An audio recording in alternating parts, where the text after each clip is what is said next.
February 25th, 9:47 a.m. District Court Defendant Lobby number 2. Speaking of number 2, this is tape 2 because I went back and I looked at the footage from the first hour of this huge episode, and I realized that the footage was extremely choppy. Like, the audio was fine. It was the footage. The footage was choppy as fuck.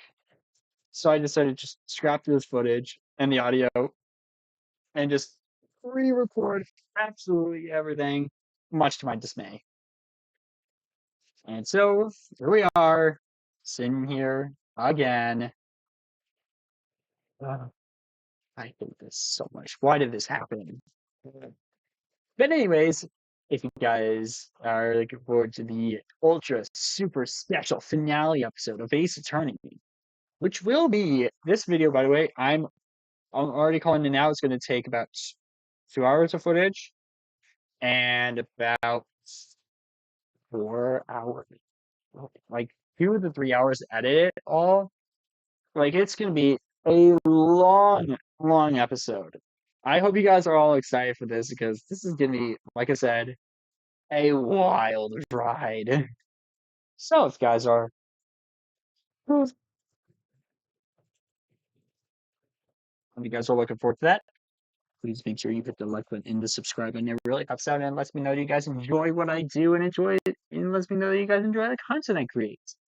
You don't have to, I'm not forcing you to, but it's nice, you know? And you can always change your mind at a later date. You could always unsubscribe, you could always, you know.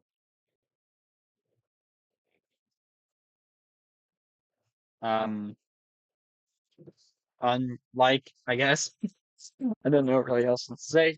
But yeah, like I said, I have to record this entire first part of the trial completely over. So what I did is I restarted my computer because it also needed an update. So I figured might as well do that. And when I go back in, hopefully the footage won't be choppy. So without further ado, let us re-begin. I don't know. But I do know what I'm doing now. So that's always a good thing. This is the defendant lobby, right? There's no defendant. Where the hell's Lana? I've been trying to reach Lana all morning. Where could she be? Where's Emma, for that matter? Almost seems as if something's been happening behind the scenes. It's like you took the words right out of my mouth, Mr. Edgeworth. Edgeworth!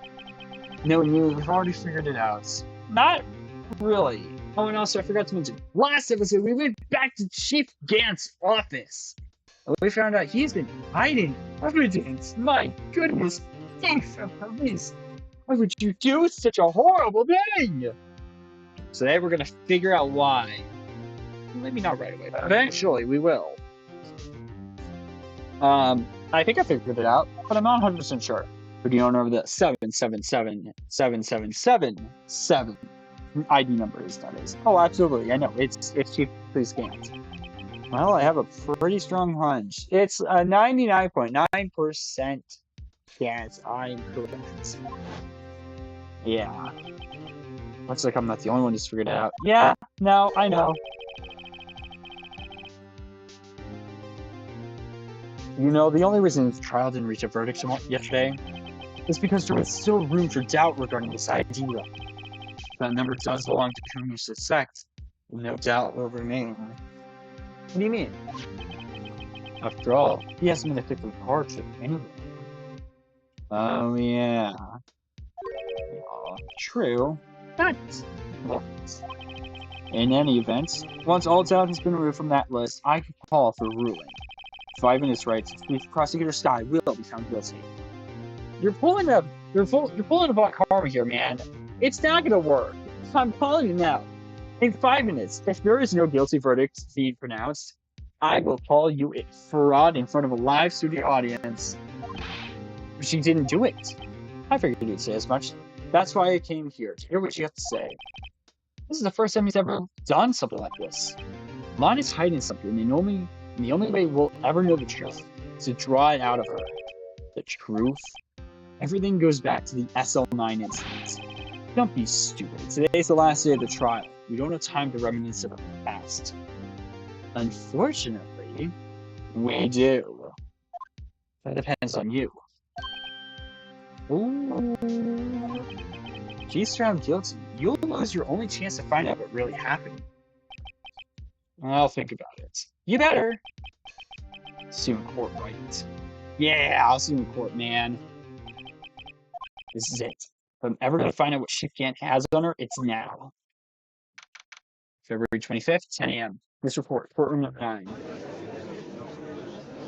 Cool. Court is now in session for the trial of Miss Lana Skye. The defense is ready, Your Honor. The prosecution is ready, Your Honor. Normally, this is where the prosecution put forth its opening statement. Normally? Yeah. Why is he allowed to do that? But before that, the police chief has a proposal to make. Chief Gant? Oh no, what does he have this time? There he is! We're not changing the music? Okay. Morning, folks! How's everyone doing? Hey, Uji! Been back to the pool yet? No, I've been drowning enough as it is in my... Oh, that's a good one. Don't think I can top that. You don't mind me asking, Chief. Exactly what is this proposal for us? Damn, it's that blank stare that kills the vibes. Literally, the music disappears every time he does that. Lana, that is to say the defendant, has asked me if she could speak directly to the court. Huh?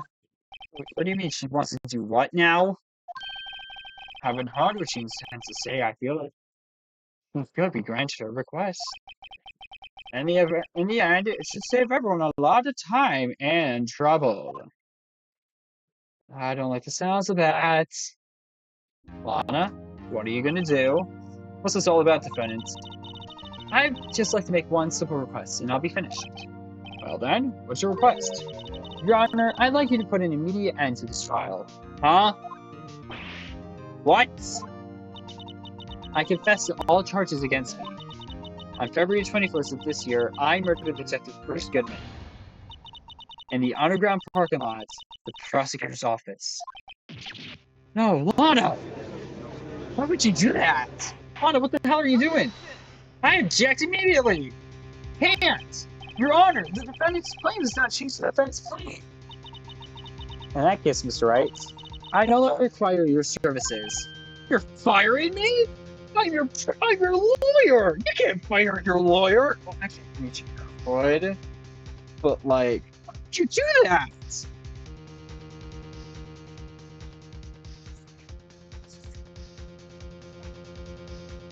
Alright, there we go. I had to readjust my headphones. They were scrunching my head a little bit. I'm wearing a hat. So they were scrunching my hat a little bit. So I had to readjust it to make it a little looser. Readjust everything. But we good now. Hold on. Your Honor, I hereby forfeit my right to an attorney. Well, shoot. Well, that's one way to say you're fired.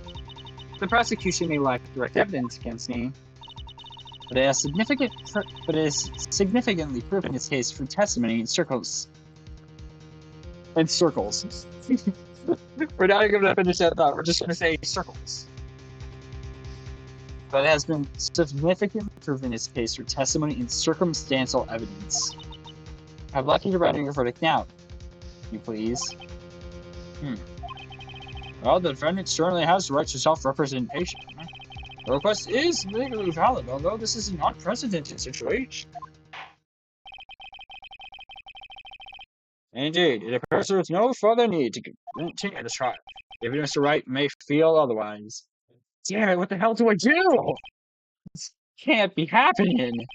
It appears the time for the verdict has arrived. Let's go find his defendants. It's been 5 minutes now. Edgeworth? One moment, Your Honor. Oh, I guess you're not pleased. I'm not either. Mr. Edgeworth, prosecution has not yet proven the defendant guilty beyond reasonable doubt. Any rule on its stage would certainly be premature. Come now, were they? Oh, hi, Gant. I understand this is a difficult time for you. Well, why don't you just be a good enough and keep your mouth? On the contrary, I don't think I care for your tone, Chief Gant. What? Creating another fabrication to cover up your past mistakes? Sorry, but I'm no longer the naive little boy you would have me be. With this sudden confession from the defendant, it's obvious to me some kind of deal was struck behind the scenes. Some kind of deal, hmm? Not everyone operates as you do, Worthy. I thought so. Your Honor, the prosecution would like to change its first witness. Oh, to whom? As its first witness, the prosecution would like to call Miss Ema Skye. I request the court hears her testimony. Wait, what the hell? Mr. Edgeworth, I'm exercised by Wright's self-representation. I don't think we need to continue. I don't care what you think, Miss Skye. Oh, dang. The exposure of truth sometimes results in tragedy. However, no matter how tragic the truth may be, it would be an even greater tragedy to avert one's eyes from it. Damn. Very well, the court shall grant prosecution's request. That's okay with you, right, Chief Gant?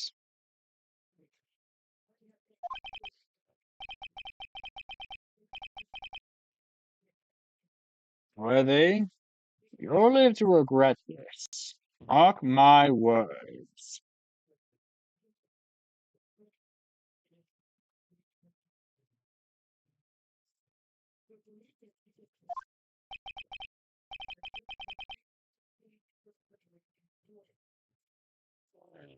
Jeez. My fantasy team on Saturday night. Damn it. Miss Ema Skye, please take the stand. Looks like Edgeworth has decided to take the horse by its reins. Oh, yeah, yes. I'm excited about this. I'm getting all those notifications. My goodness. Now, anyways, please state your name and occupation. My name is Ema Skye. My occupation? I'm Lana's little sister, and I want to be a scientific investigator. 2 years ago, you encountered the serial killer Joe Dark, the Joe Dark killings. Is this correct? Yes. I'm trying my hardest to forget about that, though. I'm sorry, but I'm afraid I'm going to have to ask you to recall these events one more time. Mr. Edgeworth, please remember that this trial concerns the murder of Detective Goodman.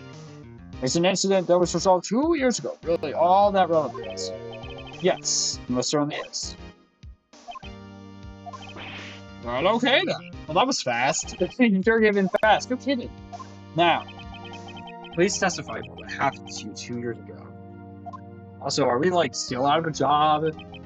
Or are we, you know, are we still her lawyer? What's the deal? Yeah, I'm assuming we're still her lawyer. But you know, freaking yesteryear has finally begun. It's bound to lead the truth beyond this trial. Oh, behind, not beyond. My bad. Witness testimony 2 years ago. Begin! I was waiting in my sister's office that day. A man came running in and took me hostage. Neil Marshall rescued me, but I'll never forget what I saw in that instant. A flash of lightning illuminated the window. The man raised up his knife and stabbed Mr. Marshall in the chest. Dang. Brutal. The good thing you weren't harmed. I passed out. I don't really remember much. That's understandable. However, please tell me, Mr. Edgeworth, what does this testimony have to do with Detective Goodman's murder? That will soon become apparent, Your Honor. You've got to admire him for his courage, considering he has no evidence at all. Oh, joy. This is going to be a rough ride. Very well, the defense begins cross-examination. We are still the lawyer. Hell yeah. We're still in the job. Cross-examination 2 years ago. Remember, we got to press every day. 2 years ago, the defendant was a detective at the police department, correct? Yes, she was second in command under then Deputy Chief of Police Gant. My sister, she was the best detective ever. Yes, remember, Deputy Chief Gant and Lana Skye used to be quite the pair. I believe they shared the same office. That's right. I'd always used to sit at my sister's desk. I was thinking about playing that war game. I wanted to play it that day, too. The police department and the prosecutor's office held that ceremony that day. Lana promised taking the dinner after she finished her work.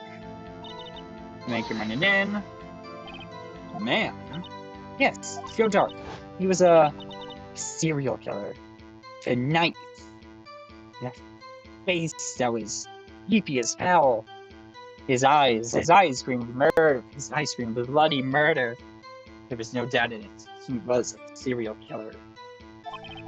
Joe Dark was brought in for questioning on the day of that ceremony. We were desperate to get anything on him that would lead to an arrest. When he saw his chance, he fled the room. Correct? Upon fleeing the room, Joe Dark proceeded to take the elevator. He must have been in a panic as the elevator was going up. Then he ran into Skye in Gant's office. There was a lot of noise coming from outside, so I opened the door to have a look. That's when I saw him. Marshall rescued me. What was the prosecutor doing there? That day, there were two people present during Dark's questioning. Deputy Chief Police Gant, Chief Damon Gant, my bad, and Prosecutor Neil Marshall. I forgot about Gant being there. Neil Marshall had just received the King of Prosecutors Award. Damn it, I did the same thing in the first take. I said reward instead of reward. Young and dedicated, he went straight to the question room after the ceremony. I assume that would also be why he was on the run. Why he was the first to run after Dark. When Dark grabbed me, I thought I was good as dead. That's when Prosecutor Marshall came running in. I don't remember clearly what happened then, but what you see in that incident? Can you tell us about that? Mr. Marshall jumped on Dark just then the lights went out. What? It was just at this time of year. There was a terrible storm going on and lightning struck nearby. So the electricity went out? Wait a minute.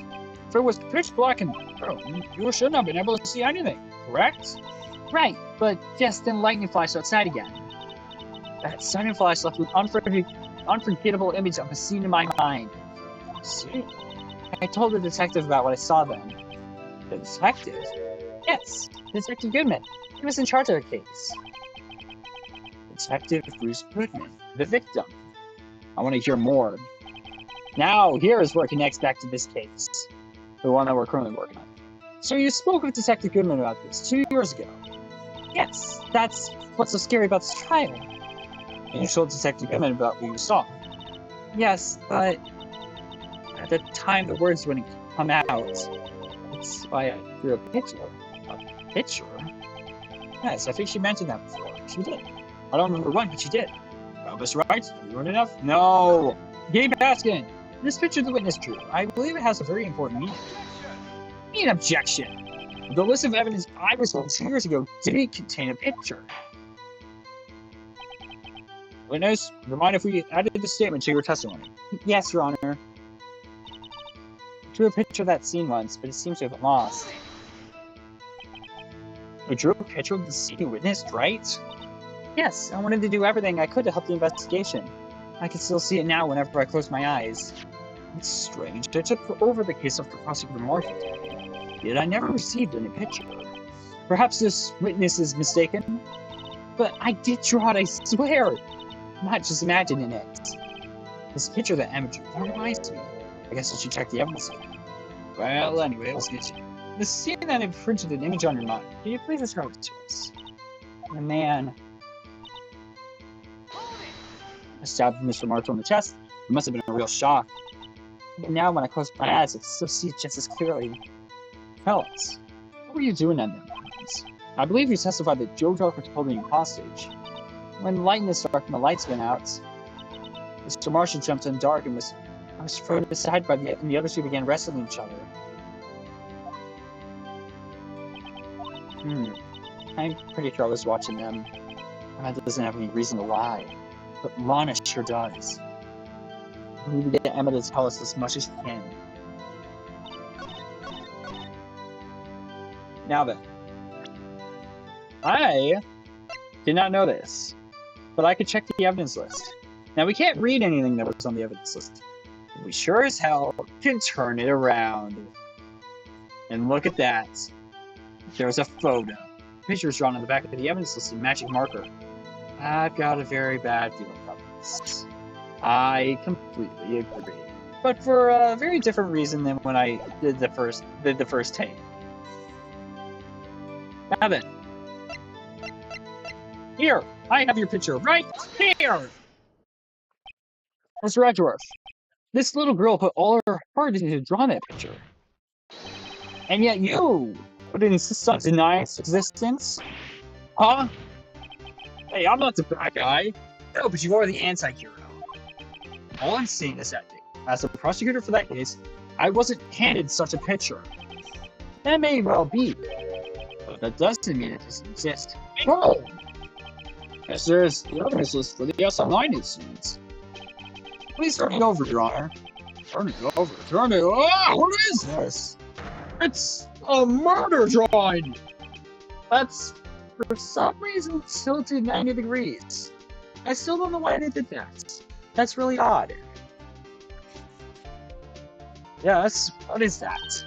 Hey, it's the picture I drew. Dun-dun-dun-dun.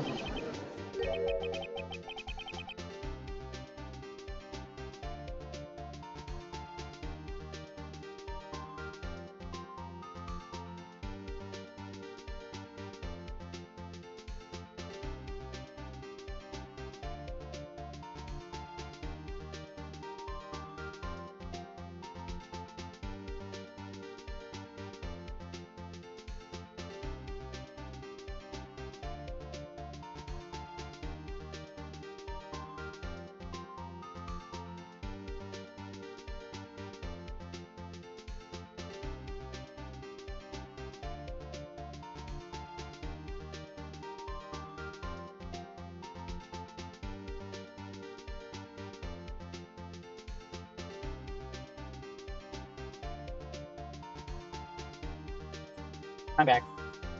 I'm gonna have to cut that out. There was like a good 2-3 minute, 2-minute break or so of just silence. My dad's watching the football game in the other room, and I quickly went to go check to see the score was. Okay. Indeed, the two men appear to be wrestling. What's the meaning of this? What are you doing with that list? Me? Why? I was given evidence. Edgeworth? Only the prosecutor in charge should have access to that list. Huh? These lists are different from each other. What? It appears, Mr. Edgeworth, the evidence list you were handed 2 years ago was incomplete. These two lists put together to form one. You can see the marks here where they were torn apart from each other. So you see, Mr. Edgeworth, it's quite obvious what happened. I'm not talking to you, Miss Phone. 2 years ago, only half of the evidence in that case ever reached you. What? What? Dun-dun-dun-dun. Lana Skye, why did you draw your picture on the back of such an important list? Also, I skipped the order because, like, I did. I wanted to. Because that's what Detective Goodman handed me in the questioning room, Your Honor. Wait a minute. This list was torn in half, and that means... Your Honor! Are you alright, Mr. Wright? Your eyes are bulging from your head. It's almost as if you're becoming a bug-eyed monster.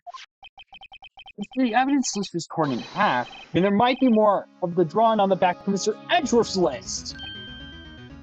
Mr. Wright, I think you're on something. Let me look at my list. Yes, that's quite conceivable, Mr. Edgeworth. It's possible. Let me see. There's something wrong? Do you even have to ask?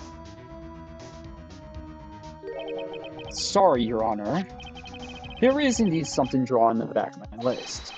It's that thing! No way. My Patrick! What's he doing in the back of a evidence list? That's that thing! Thing that was dancing in the evidence room! No! Clearly, detective vandalism is the work of a certain chief of detectives. Active vandalism. Like him, he's fun. He's got fun. I guess he was out of scrap paper. Dang. Evidence list restored and updated in the record. List of evidence in the SL9 incident. Half of this list was found in Gant's desk. Emma seemed conflicted about that. Very well, witness. Please testify about this picture you drew 2 years ago. Huh? Oh, yes, sir, Your Honor. She seemed lost in thought. What's wrong with Emma? She seemed to be thinking about something when she was looking at the picture. Bizarre. Witness testimony, Emma's picture. This is the picture I drew 2 years ago. Uh-huh. The flash of lightning was so bright, all I could see were shadows. After that, I must have fainted. This picture shows exactly what I saw in that instant. Uh-huh. Gotcha. I think a flash of lightning could burn such an image in your mind.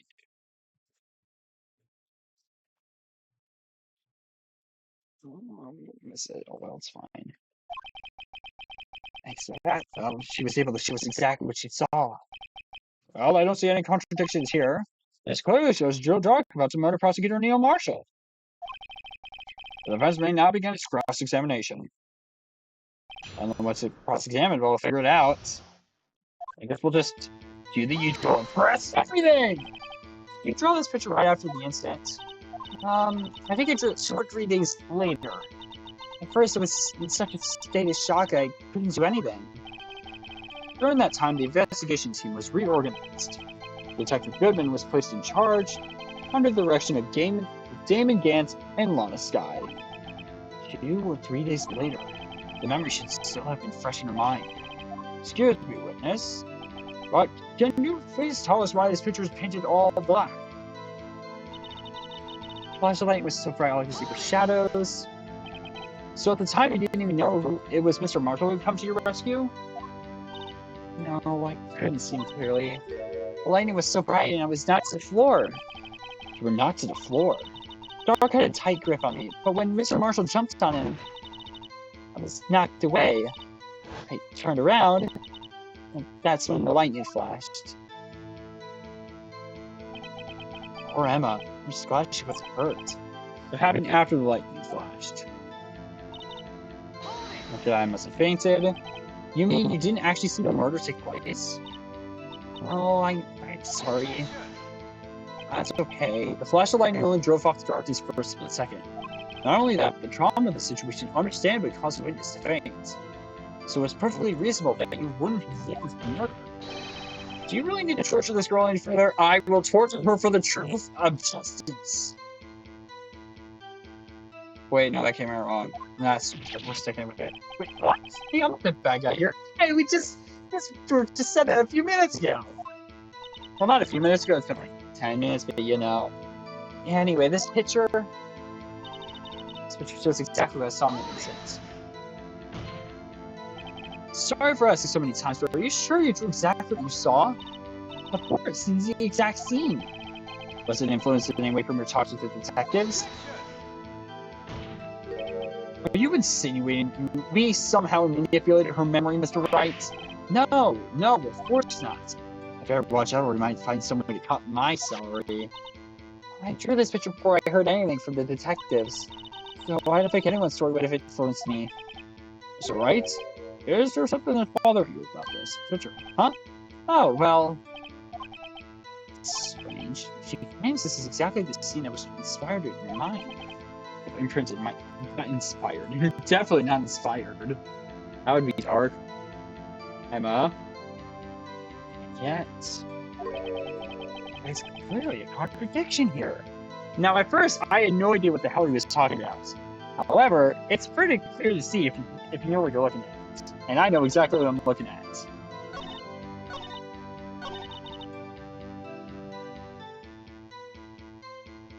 And I'm pretty sure I need to present evidence. This evidence would be exact. Hold on.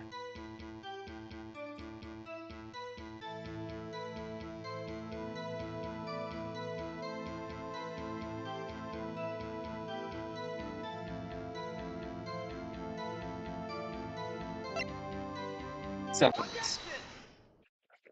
I was like, is it this one? No, it's not. It's this one. I hate to be the bearer of bad news, but this picture the witness drew contains a blatant contradiction, and we cannot overlook that. What? I still remember it like it was just yesterday. Mr. Wright, perhaps it would be faster if you simply pointed out this contradiction for us. Part of this picture contradicts the evidence. Contradiction. Knife. The contradiction, of course, lies right here. Take a look at the knife the man is holding. If you look closely, you can see that its tip is broken. Even I don't have to look closely to see that, Mr. Wright. Mr. Wright, look at the evidence. See the murder weapon? Its tip is broken too. If I recall, the tip of the knife was found broken off in the victim's body. It was the conclusive piece of evidence that proved Joe Dark was the murderer. I'm afraid it's not so simple, Emma. And where, pray tell, could you possibly see a problem? It's obvious, really. The victim suffered a single stab wound to the back. And in that image, it looked like he was being stabbed from the front. The victim was only stabbed once. And the murder weapon should not yet be broken. Ah! Look at this! You're screaming! Perhaps the knife was broken beforehand. Sorry, but I'm afraid that's not possible. The tip of the knife was found inside the victim's body. If it was broken beforehand, it couldn't possibly wind up there. That's right. What does this mean? Oh my gosh, we can't hear the judge being overtalked. The tip of the knife was undeniably discovered within the victim's body. The only possible explanation is the witness's memory is mistaken. Or it could have been planted there. We don't know. That's why I asked her so many times to be sure she remembered correctly. I believe you were annoyed at the time, but she was sure she remembered correctly. But there's no other way to explain this inconsistency. Actually, there is. Not so fast, Mr. Edgeworth. There is another explanation, and I think I already know what it is. I've forgotten already? About a little something called falsified evidence. You're treading on thin ice, right? All I'm saying is that this broken knife tip might be the piece of evidence that was forged. You can't deny that possibility. No. Ugh!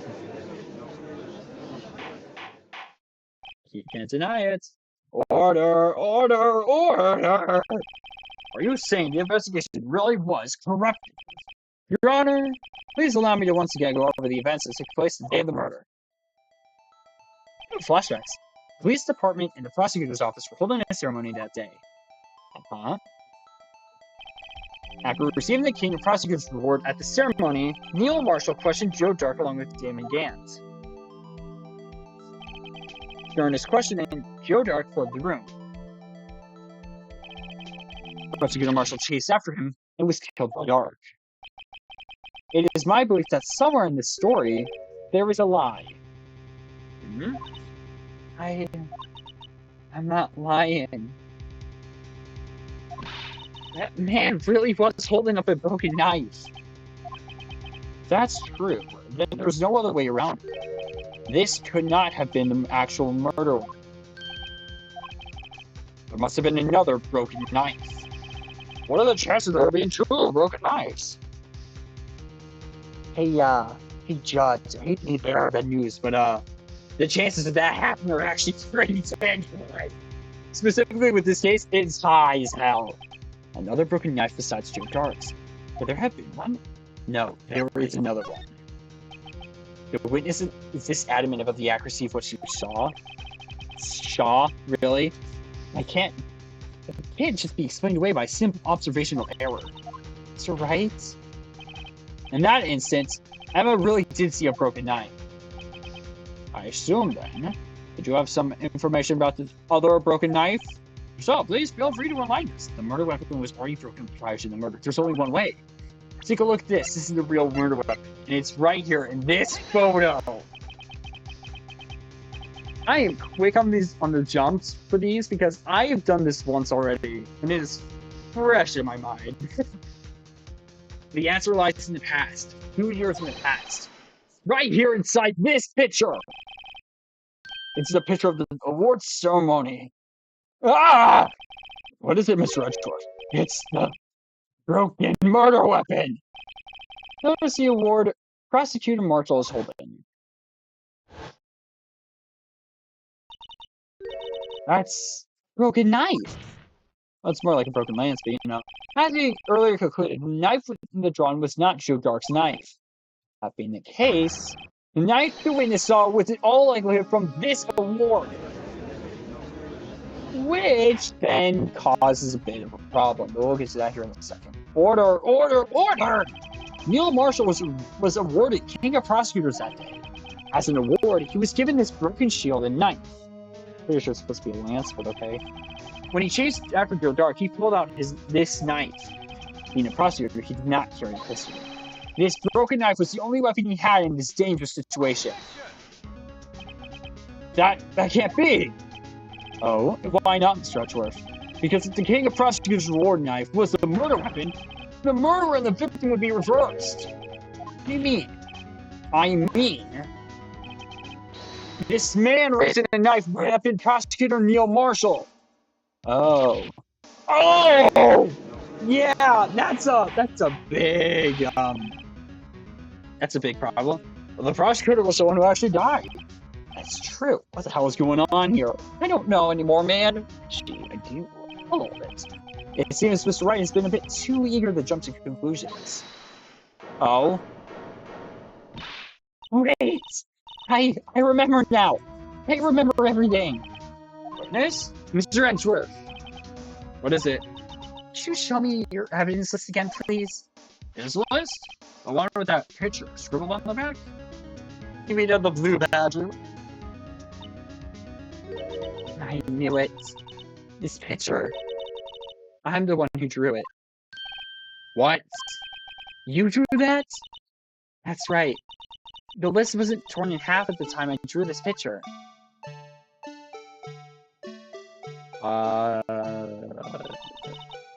All this time I've been trying so hard to forget. I must have locked this part away deep inside me. Perhaps it would be best if we added this to the witness's testimony.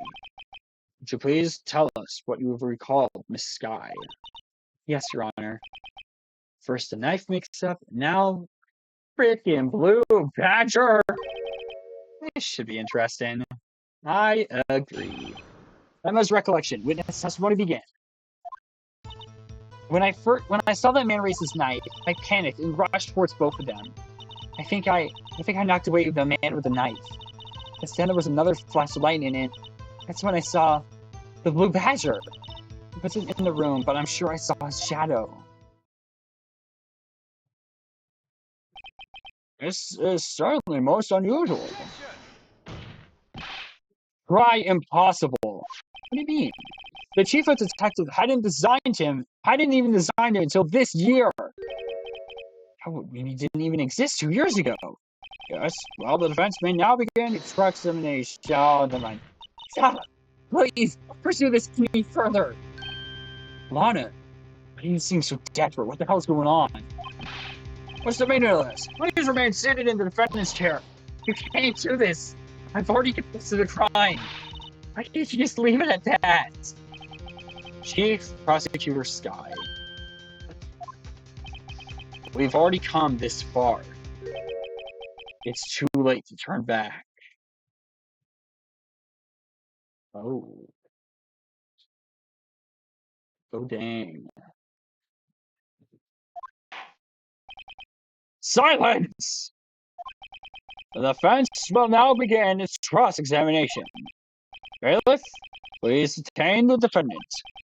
It seems we're finally getting to the core of the matter. I hope we are. Okay. Cross-examination, Emma's recollection. You saw a man raise his knife. Trust everything! What do you mean, that man? I assume you refer to Joe Dark. Yes, at least I think it was him. You think?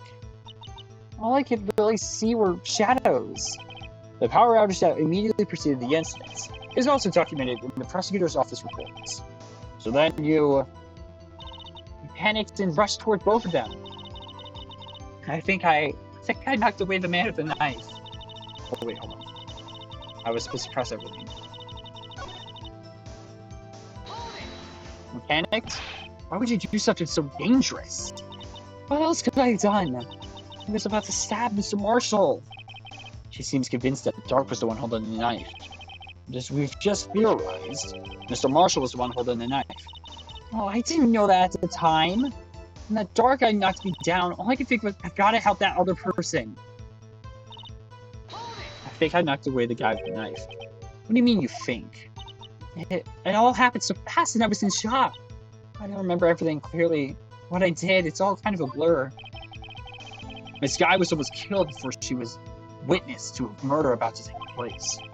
With so much happening in a matter of seconds, a little disorientation is only natural. A little? No, I think a lot of disorientation is natural. I saw the man about to stab the other person, who I thought was Mr. Marshall. I knew how to stop the man with the knife. What you did was very brave, young girl. So then what happened next? Then there was another flash of light, and that's when I saw the blue badger. Are you sure about this? Of course. See? I even drew a picture of him here. But it was the chief of detectives who thought up this hideous beast. He's not hideous, he's cute. I think he's cute. I would totally buy a plush of him. Or like one of those like solar powered like flower toy things, but instead of a flower it's the blue badger dancing. I would totally buy that. That sounds like such a fun little gift. And that was just this year. The blue badger didn't even exist 2 years ago. This is all quite verifiable. I know it sounds strange, but I was surprised too when I saw him at the police department. I had this nightly feeling that I'd seen him somewhere before. Somewhere. Now I finally remember. Oh, brother. Just when you thought that thing had caused enough commotion. Well, I don't think it's caused enough yet. I think it needs to cause more chaos. Alice, where in the room did you see him dancing? Why was he dancing? He wasn't in the room, but I sure saw his shadow. His shadow? So you mean you didn't actually see his face with his winning smile and all? That's right, I still remember it. He had 3 creepy horns. This is pointless. That thing couldn't have possibly existed 2 years ago. The witness must be mistaken. I don't think so. That may well be. But what's important is what caused her to think she saw what she did.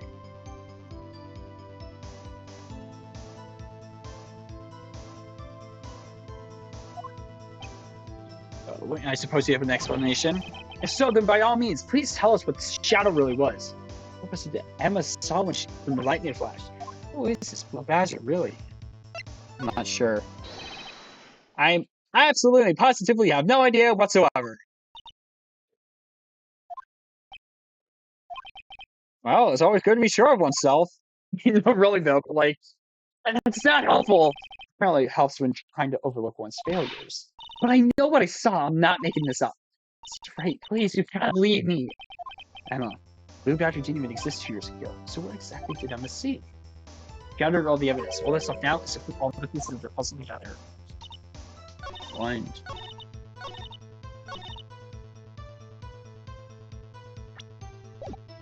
Alright, I'm pretty sure we have to... Hold on. Pointless. Yeah, I'm mistaken. No, I don't think so. I think there's a possibility. Explain what it is. I think I just know. Blue Badger hadn't even been dreamt up when Emma drew this picture. Yet she certain she saw its shadow. Ladies and gentlemen, it is the defense belief that on that fateful day 2 years ago, there indeed was something that looked similar to the Blue Badger. Something that is now sitting in this very room. Mr. Wright! In this room? Very well, Mr. Wright. What is it that the witness saw in that instant? Please show us this mysterious Blue Badger look like.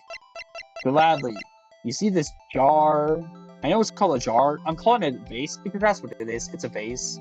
But it's got those 2 horns. And I guarantee if you align it just right, it's going to look like the freaking Blue Badger. The mysterious Blue Badger was in fact this. But what exactly is that? I believe it's some sort of vase. Mr. Wright, that doesn't look anything like the Blue Badger. Indeed, it doesn't. As it stands now, it's just a plain vase. However, what if we were to change our viewpoint? Dun dun dun dun. Our viewpoint? We've got to show them a rectangle look at this freaking badger. So what we do is we do this. Then we do a little bit of... And then we go like...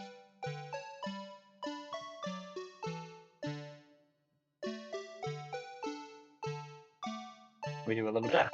And present! What? Oh my god, no!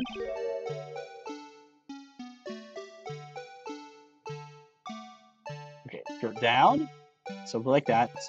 Rotation. Turn it down. Like this. There we go! I did turn it down a little bit more. Well, is this a miracle or what? See?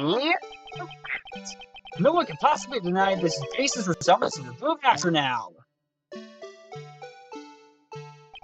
That's wild. No.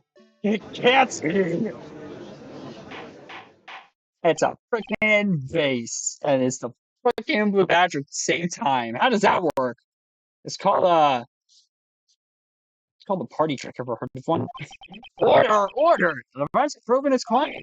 The mysterious Puppetmaster witness on the day of the crime was actually this. Objection. Although ignoring Mr. Wright's dramatic performance, one question remains. What's your point? What do you mean? I think I made my point very clear. So that badger thing was actually just a vase. That doesn't change anything. Actually, I think it does. I'm afraid that's where you're wrong, Mr. Edgeworth. You see, this changes everything. Indeed. Very well then, please tell us. For now that we know this witness saw this jar. Clearly, this is the location. It changed. Allow me to take these in turn. The moment of the murder, the witness saw this jar. At the very specific angle, I might add, Mr. Wright. Yes, well, knowing this, where could she have seen this jar? Where? The location of the jar is shown in a picture taken on the day of the crime. It's on a shelf in the office of Damon Gant. But the body was found lying near Lana Skye's desk. The witness testifies so herself. Yes, and it is these two facts that reveal what actually transpired.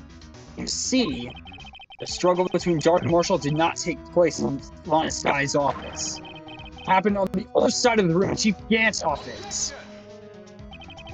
Are you implying the murderer moved the victim's body from Damon Gant's office to Lana Skye's office? Yes. Why would he do that? There was no reason. Exactly. What? What do you mean? If there wasn't a reason, he wouldn't have gone through the trouble. The only logical conclusion is that there was a reason. Do you know what that reason was, Mr. Wright? I finally figured it out. So this is why Lana tried to stop the trial. It's too late to quit now, though. Please recall the witness's testimony. She said she knocked away the man who was holding up the knife. In the next instance, the jar was hit and flew through the air. Now tell me, what could have sent the jar flying? How would it have to have been the impact the man made when he was knocked into the wall? Ladies and gentlemen of the court, may I draw your attention to this picture once more? Look on the right side of the photo. The man was knocked into the direction of the shelf the jar was sitting on. What would he have hit? A suit of armor holding a very sharp and dangerous looking sword! Yes. And since the man who was knocked into the armor was carrying a broken knife, he would have had to have been Neil Marshall, wielding the King of Prosecutors trophy. No. You're right, you can't be thinking! Yes. This is the truth of the SL9 final kill. There was another possibility of what actually transpired in that room. Another possibility? Of course, the perpetrator would have had no idea, but nevertheless.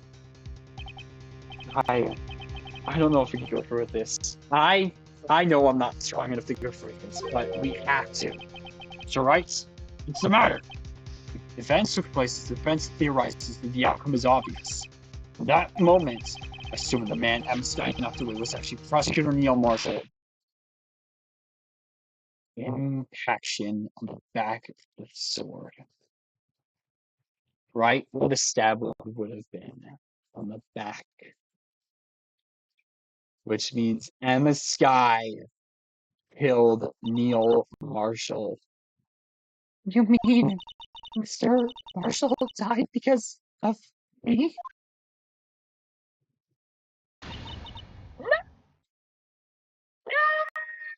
No! And she's down. Oh, shit. I never imagined the testimony would lead to this.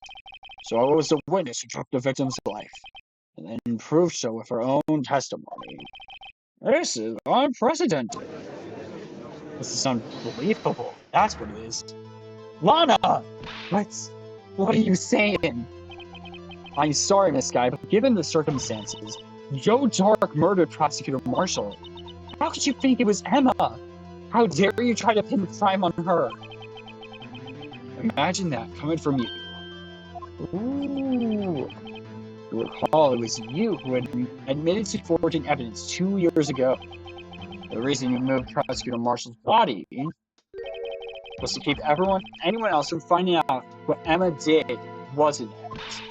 I assure you, Mr. Edgeworth, I have no idea what the hell you're talking about. You hope to have anyone believe your insane allegations? I'm afraid you're going to have to find proof. Tell me, do you have any conclusive evidence that proves my sister killed Neil Marshall? Evidence? I'm willing to bet you don't. Yes, it certainly would be difficult to prove this with evidence. If we don't have evidence, then we have to rely on testimony. I'm afraid that won't work on this case. Both parties involved in the incident are dead. Dang. Certainly can't get dead people to testify. This has all been a wild goose chase from the beginning! Oh? What's up? Touche, Miss Skye. Touche. Of course. That only leaves us with one possibility. You mean there's still another possibility? What do you mean, Mr. Edgeworth? I mean the possibility that the victim has left us a message. Oh! For better or for worse, Mr. Marshall did not die instantly. He may have left behind the name of the person who took his life. For one manner or another. It's impossible. Well, Mr. Wright, this is the only possibility left for you. A message from the deceased. Does such a message exist? I know it does. Gotta think back to the court record. I don't need to. The real murderer's name that the victim may have left behind is in the evidence. This message from the deceased is already in our possession. Mr. Wright, you stop it nothing to prove my sister a murderer. You want to explain to her what we are, Edgeworth? Do not be mistaken, Miss Skye. Our purpose is not to accuse Emma of any crime. There's only one thing we seek. The truth. No matter how painful it may be. Dang. Now then, Mr. Wright. Please show us a piece of evidence that conveys a message from the deceased. So you know that face and the blood traces? Yeah. We're not done with it yet. This is the message left by the deceased. It's just that we were back from before, right? Oh, was he gonna just speak the killer's name? If that thing could, I'm sure it would. Looks like everyone's forgotten. This is just a jar. I'm sorry, not a jar, a vase. A message was left here, on the surface of this vase. What do you mean? If you look closely, you can see a faint trail of blood on this jar.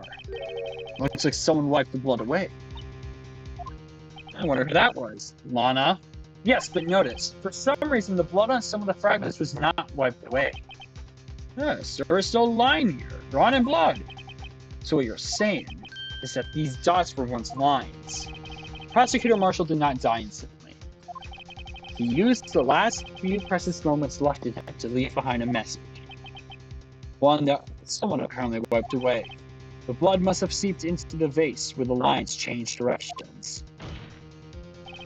Precisely so. All we need to do is connect these points. And the victim's message will become apparent. No. Mr. Wright, write a message to the victim leave for us. Your Honor, I believe these bloodstains will reveal us the answer. Gotta connect these dots to make letters. So only one thing the victim would have written here, given the circumstances. His murderer's name. So we do this, we connect it here, we go there, we go here, we go there. Now, we go from here, we go to here. We go from there, we go straight down. And from here, we go yoink, and yoink, and yoink, and yoink, and finish! It's the defense attorney's duty to prove their client's innocence. That's why all I've been thinking about is saving Lana. After all my efforts, I never thought it would turn out like this. Ema is red blood. So this is the final message Prosecutor Martha left behind. Oh, shit.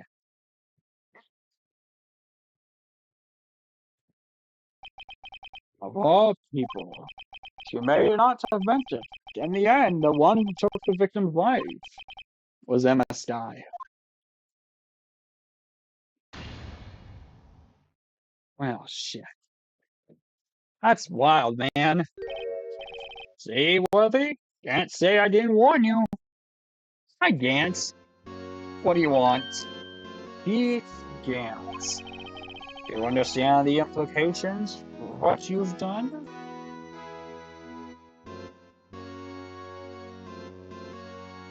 What do you mean? What are you talking about? 2 years ago, Joe Doug was sentenced to death. He was convicted because of his final murder. I believe you were the prosecutor in the case, were you not? Yes, brother. Because of you, an innocent man was sentenced to death. Not only that, but you used false evidence to ensure his conviction. No! But Joe Dark really was a serial murderer. That's undeniable. Stop twiddling your hair. I'm afraid that's not important. Didn't you know? We aren't defenders of justice.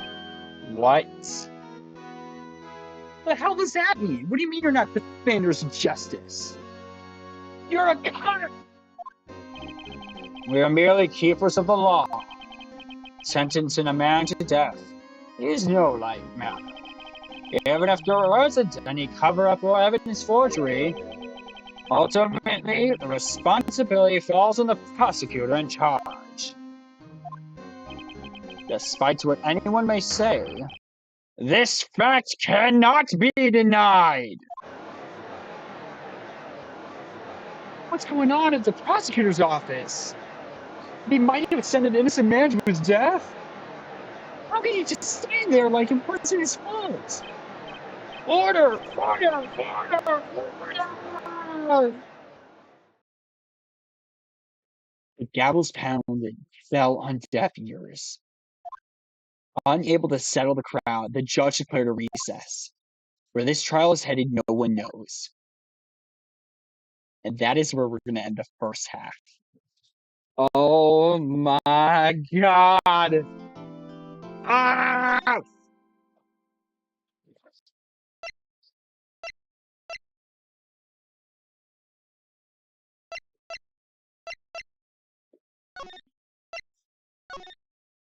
Ah! All right, let's keep going, guys.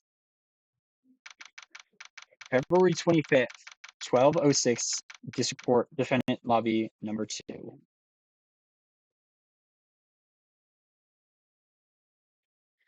Oh, joy. Sorry, Edgeworth. I didn't mean to get you in trouble. Don't worry about it.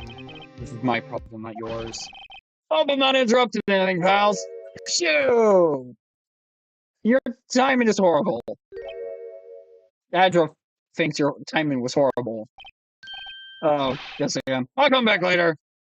No, wait, Gilbert, come back! Wait, Detective Gilbert, what is it? He's back! Please don't stall.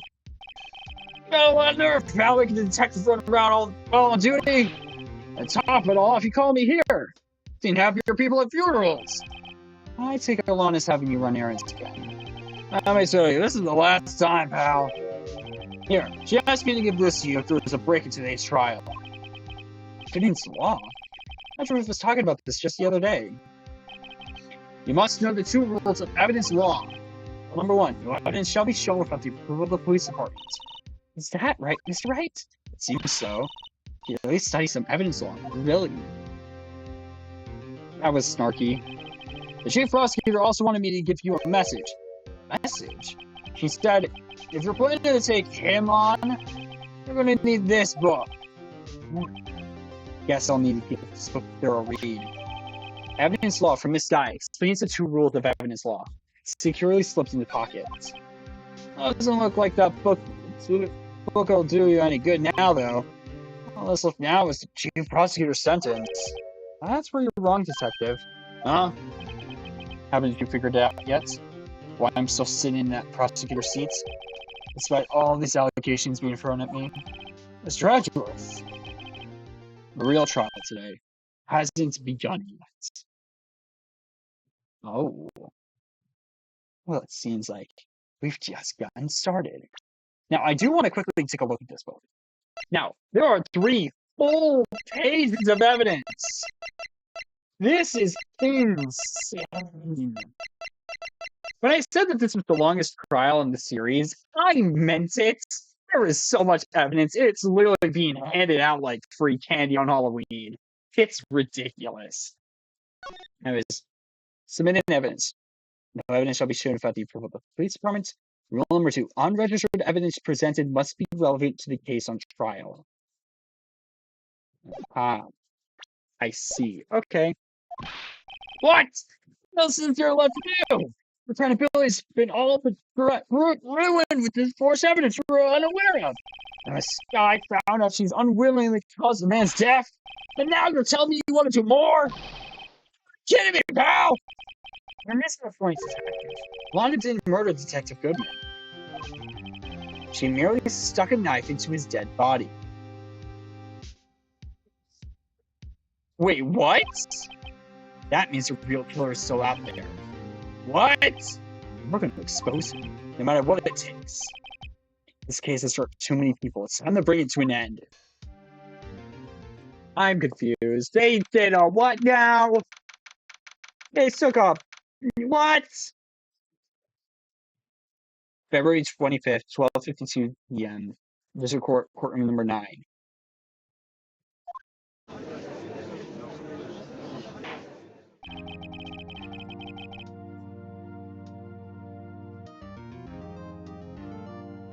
Well, we're now reconvened for the trial of Miss Lana Skye. Mr. Edgeworth. Yes, Your Honor. The inquiry committee is planning to impose harsh penalties for your actions. He's taking a bow. Thank you for the news, Your Honor. I am very aware. Yes, well, normally this is where the prosecution calls for a witness. But, this isn't easy to say. See, there is some concern that you, Mr. Edgeworth, may have struck a bargain. You think I may have manipulated the witnesses? I didn't say that. It's just, you see, everyone has been talking and... Very well, Your Honor. I have a solution. Solution? That being the case, the prosecution will allow the defense to call forth all further witnesses. What? Well, there's some precedent for what you're proposing. Undeniably, this is an unusual arrangement, but a very effective one. It will prove that I haven't instructed any deals with the witnesses. Well, Mr. Wright, what do you say? Unbelievable. Edgeworth has found a way to continue the trial. Hell yeah! Very well. The defense accepts the prosecution's proposal. Nice! That's settled. The defense may now call forth the next witness. Mr. Wright? You do realize this is your last chance. You call the wrong witness. This trial's as good as over. The defense calls. The time's finally come to bring out the real murderer. Let's get him in here. Let's get him in here. Damon Gant. The defense calls Damon Gant to the stand. Damon Gant? What does he have to do with anything? As the defendant's partner 2 years ago, Mr. Gant has first-hand knowledge of the crime. I feel like we should hear what he has to say about it. As luck would have it, he should still be in the courthouse.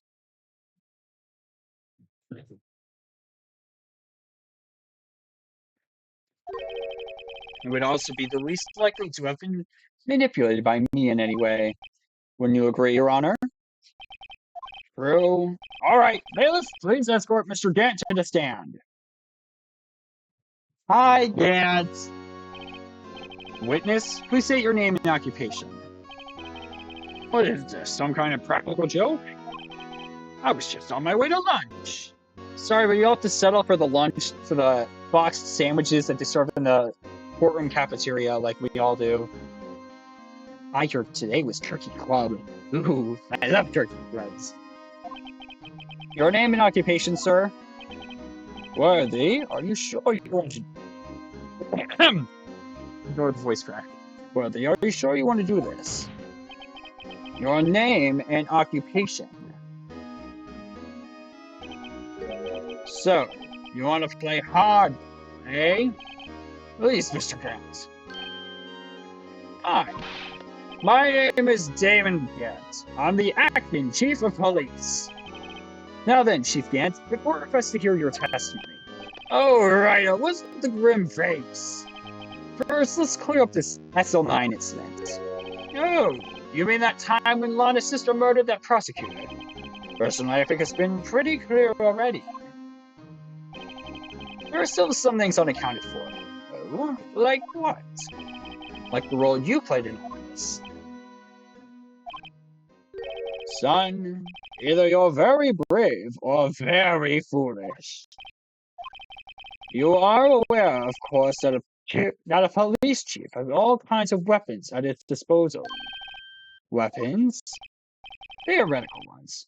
Sure, take my testimony, for example. I don't have to give it if I don't want to. What? Hey, Judge, is that true? I'm afraid so. The chief of police has the right to refuse to testify. Son of a... No!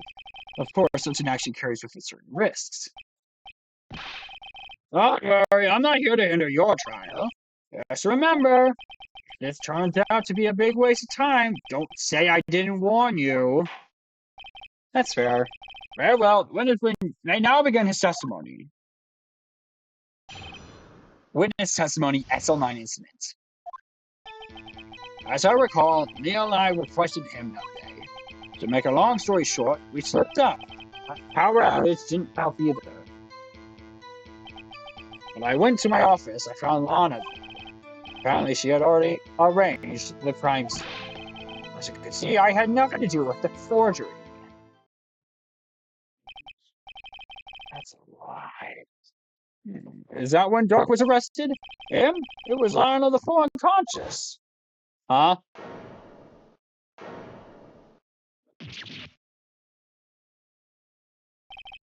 When Emma sent Neil flying, it seems Dark bumped his head. I see. Everything seems pretty clear-cut. Police chief has the right to refuse to testify. And I bury him hard and fast.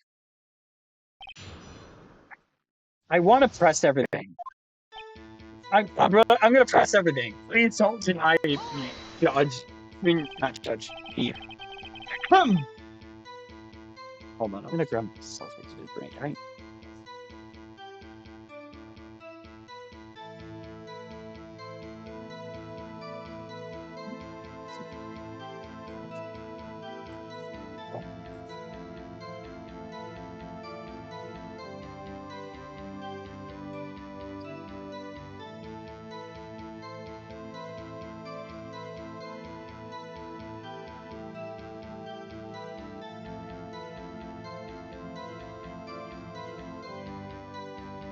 The best game we've had around.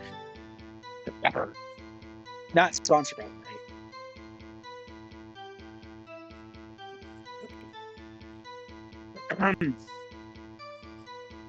Alright. As I recall, a ceremony was held at the police department. Yes, that's right. I guess you could say I'm a workaholic. After winning his reward, Neil was all fired up too. It's probably what spooked Dark. Made him run away with it. Was the defendant Lana Skye also present in the room? I don't quite remember. At the very least, she wasn't around there when Dark ran for it.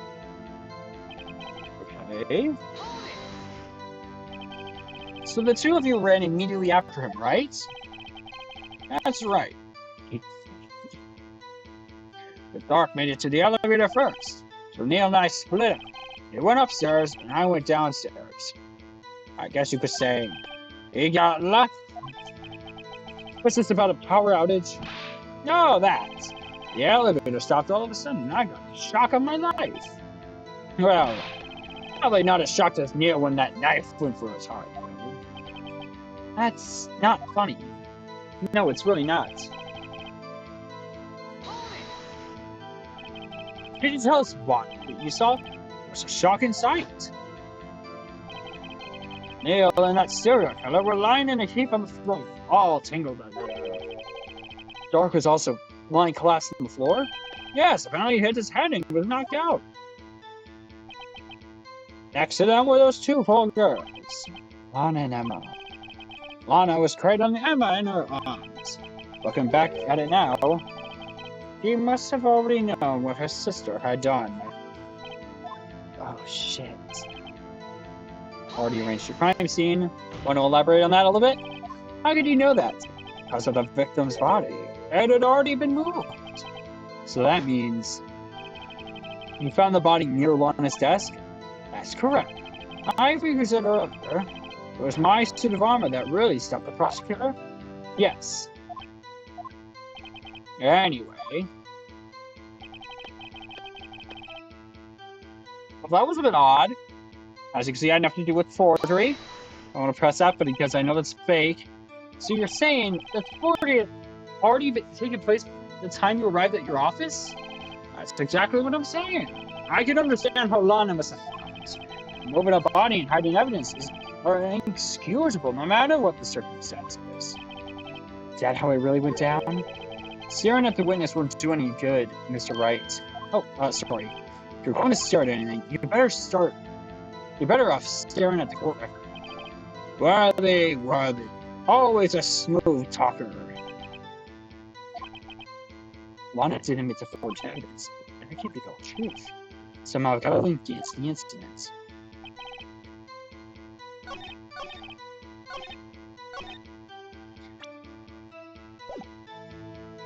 And I already know, I think.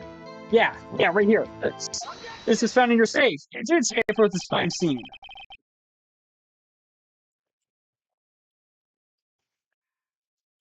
I love Dr. Pepper.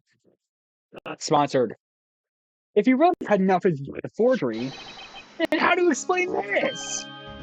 What's that? What's that on it? Handprints? Chief Gang, explanation, please. Stop twirling your hair! I don't know. You tell me, son. Huh? My dear Rido, don't you know the second rule of evidence law? Oh, not this again. Evidence law. Rule number 2. Unregistered evidence presented must be relevant to the case on trial. Tell me, how is that rag relevant to this trial? It appears the defense was not prepared. Yes, too early to use this piece of evidence. Please accept my profound apologies, Chief. Do you mind giving the defense another chance? Okay, I'll do it just this once, but only because you asked, Eugene. Thank you. I assure you the defense is terribly sorry. Yeah, sorry to nail you. Oh, man.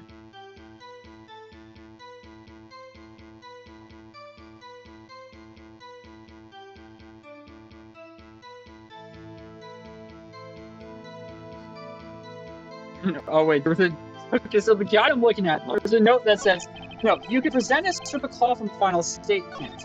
However, it says you can't use this evidence yet. because of evidence law. And I think that's hilarious because I forgot about that. Anyways, what I was supposed to represent is this.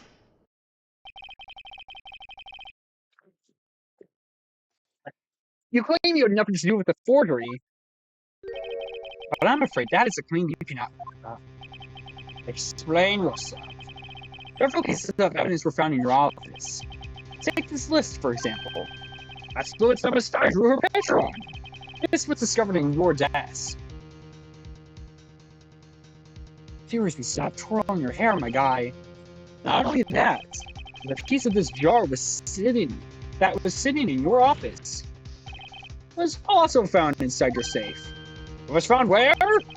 It's Chief Gant. These articles of evidence uncovered in your office are both concrete proof that you also played a part in a illegal investigation.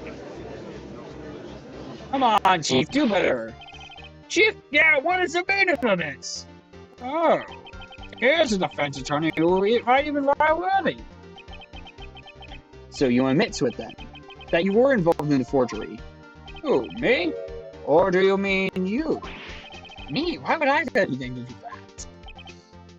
Well, you're the one who snuck into my office when you, quote-unquote, found this evidence.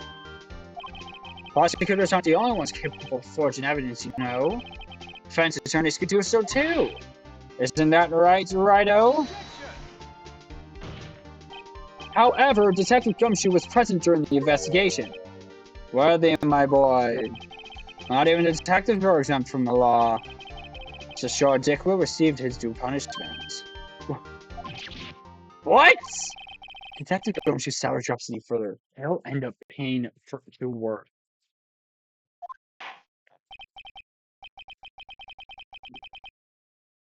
Yes, well, in light of the defense presence, please give us your testimony regarding these pieces of evidence found in your safe, and the relation to the forgery that took place at the crime scene.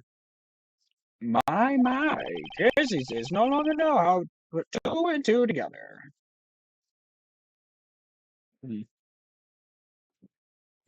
gotta grab my phone charger. I want some static.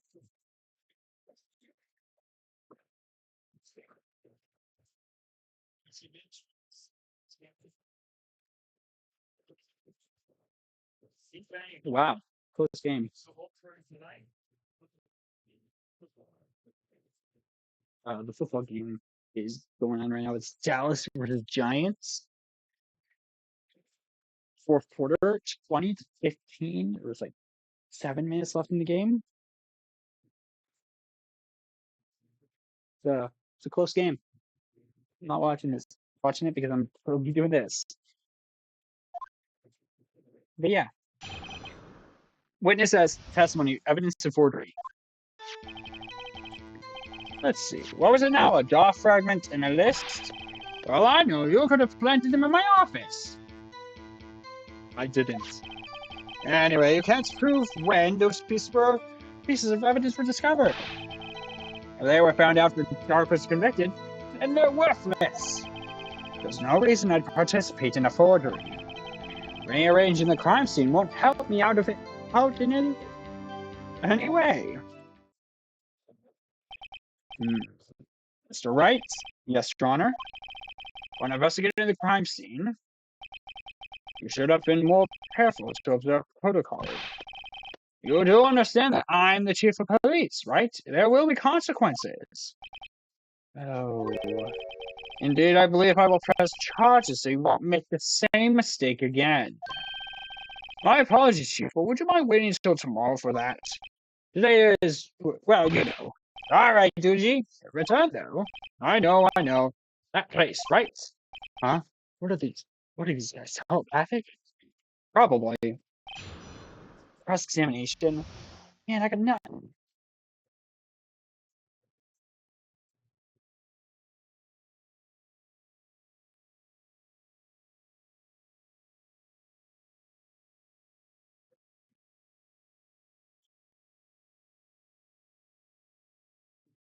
Evidence for forgery.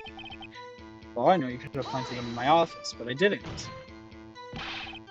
I'd appreciate it if you'd stop making these ridiculous allegations. Yes, you do have a point. You wouldn't have the guts to do something like that. What? I'll have you know, back in the day, I once broke into a cattle ranch. Mr. Wright, what are you saying? Phoenix Wright, stop confessing to a crime.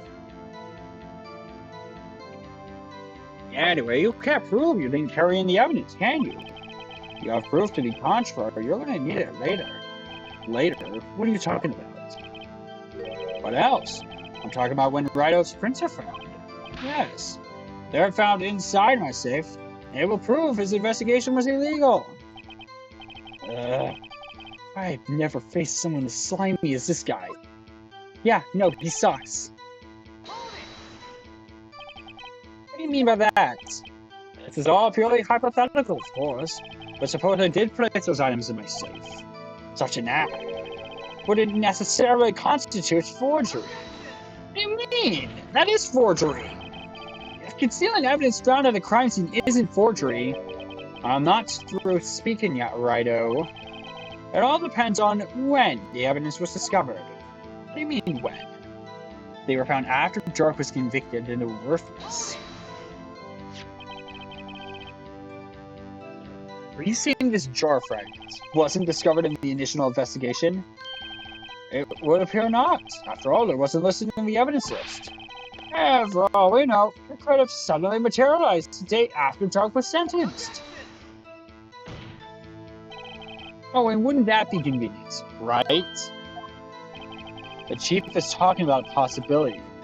So long as you can't rule that out, your remarks, however clever they might be, only succeed in wasting time. Tell me something I don't know. Now, Righto. Think about it. Don't reason I participate in a forgery. Want to explain how you could look me in the eye and say that? That's I'm innocent. Liar! Remember? Oh, was it that murder, Neil? I'm not sure I care for the word murder here, but in the end, the person responsible for Mr. Marshall's unfortunate demise was Ema Skye. Well, now you see. Rearranging the crime scene wouldn't help me out in any way. Really, Chief Gant? At the very least, there is one very large benefit you would have reaped from all this. I wasn't aware. What is this benefit? That would be, of course, the position you have. Chief of Police. Oh? The resolution of the SL9 incident secured your promotion to Chief. That in itself is significant motive. Oh, that's a good one. Huh? Do you really think I'm that incompetent? What do you mean? Even without that case, I was already in line to become the next chief. The resolution of SL9 merely sped up the inevitable. Is that true, Edgeworth? Yes. He was going to be made chief anyway. What? Be careful when pointing that finger, or you might wind up becoming the one pointed at. Remember the saying, point one finger at someone, there are three more pointing right back at you. So that means there's only one possible motivation for you to commit forgery. You didn't do it for yourself, and you did it for someone else. Ooh. Come on! Stop silencing the music when you do your stupid little stare. It's so weird. Don't be silly, Worthy. You know me better than that.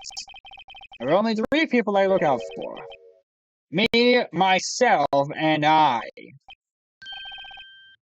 There is out there. That's out in the open now. Uji, do you mind if I change our testimony a little? By all means, please do. I wouldn't be anyone's accomplice if there was nothing in it for me. Okay, so there is something in it for you. Nothing in it for you? Sorry, but the only person I care about is yours truly. That girl, Lana's little sister, is it? If you think I felt sorry for her, you'd better think again. You're right. You don't feel sorry for anyone. Be tough on crime and tough on people. That's how I was raised. You seem to be lax enough on yourself, though. Oh. That's a good one, Willie. Could there have been something in it for him? Given his selfishness, would he have helped someone out? No. No. Absolutely not. True, you might not help out anyone for their sake.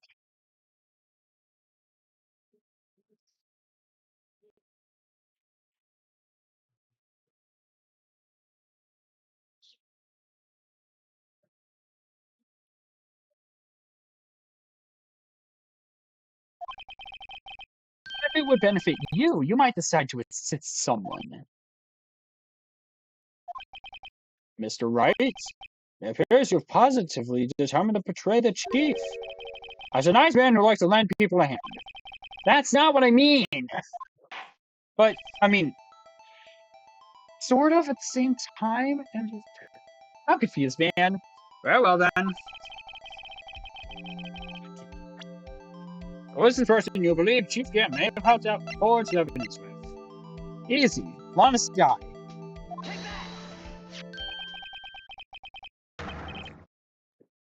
Chief Prosecutor Lana Skye, the defendant.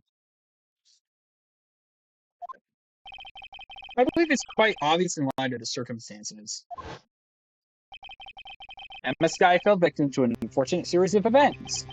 Who would want to help her more than her own sister Lana? And as for Chief Gant, he would also have a reason to help Lana if she asked him to. That reason, of course, is self-profit. Self-profit? What do you mean?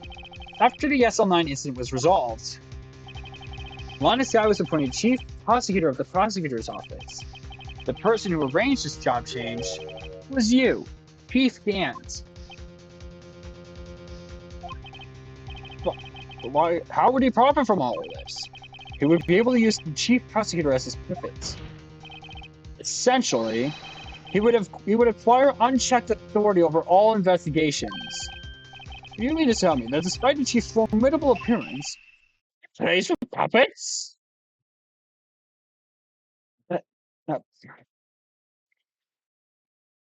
Yes, but these puppets are real human beings, and not like the wooden sock puppet that you would see at like puppet shows. These are human beings, okay?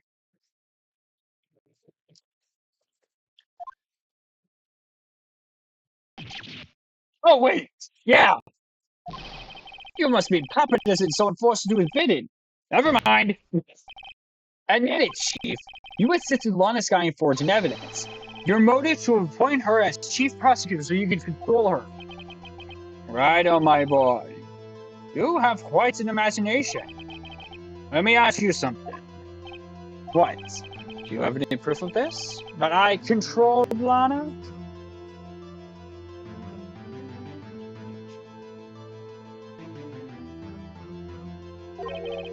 For example, is Lana testifying that I have done such a thing? Lana. Keep quiet to protect Emma. There's no way she'd testify against Gant. I'm afraid without any proof, this all amounts to nothing more than mere conjecture. Unless... That is also what happened in this incident. This incident? Which one would that be? Of course, I'm talking about the murder of Detective Goodman. Detective Bruce Goodman, to be specific. The Chief Prosecutor has been acting strange throughout this entire trial. Almost as if someone has been controlling her.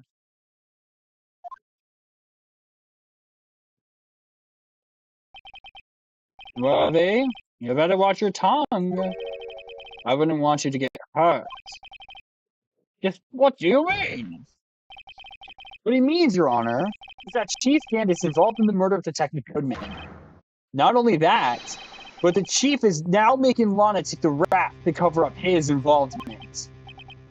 The judge is stunned. Order! Order! Order! I said order! We get it, we shut up now. Mr. Wright, you can't be serious. Huh? This is an affront to the highest ranking officer in our law enforcement agency. You accuse the chief of police of blackmail and murder. That's impossible!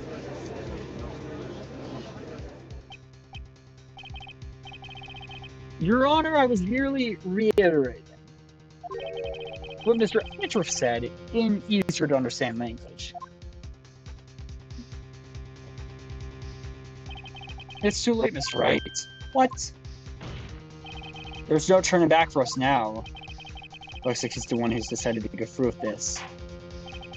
Can you prove this, Mr. Wright? That the chief, a high-ranking officer of the law, is involved in this murder? Good question. I'm sure we can. We just need to figure it out. Regardless of his rank or title, Chief Gant is just a man. The question is he a colonel? I believe the evidence will tell. I see. Alright, let's see what Mr. Wright's got, and it better be good. Fill out this evidence that ties Chief Gant to the murder of Detective Goodman. Oh, well, that's easy. Where's it?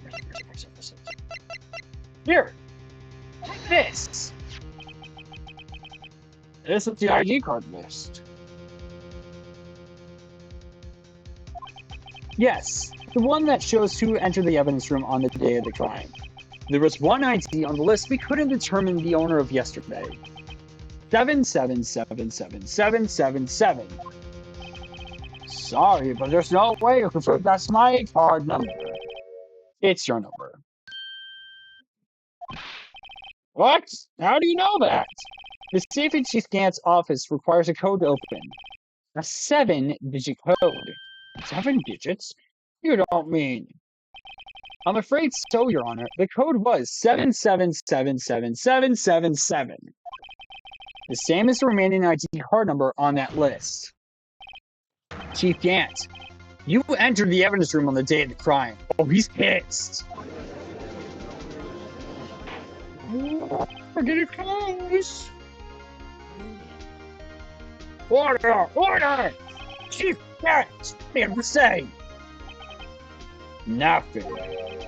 The defense searches my office is in violation of regulations. And I will demand Mr. Wright be punished to the maximum extent of the law. No, not a punishment! Right now, this court demands an explanation from you about the use of this ID card. He's still pissed.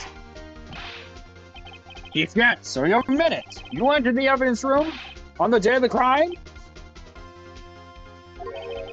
What about it? I'm chief of police. Well, there's the evidence room or the bathroom.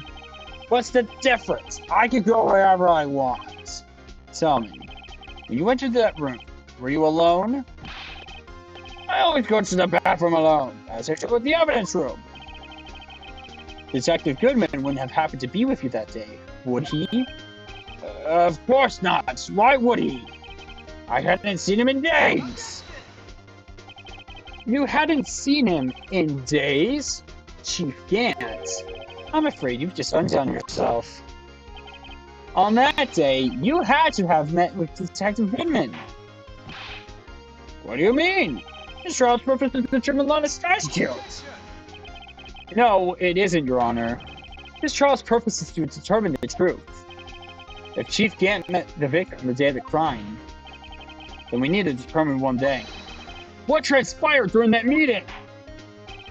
In that case, Mr. Wright, I'm going to have to ask you for evidence. Show us proof that the victim went to meet Chief Gant on the day of the crime. Gladly.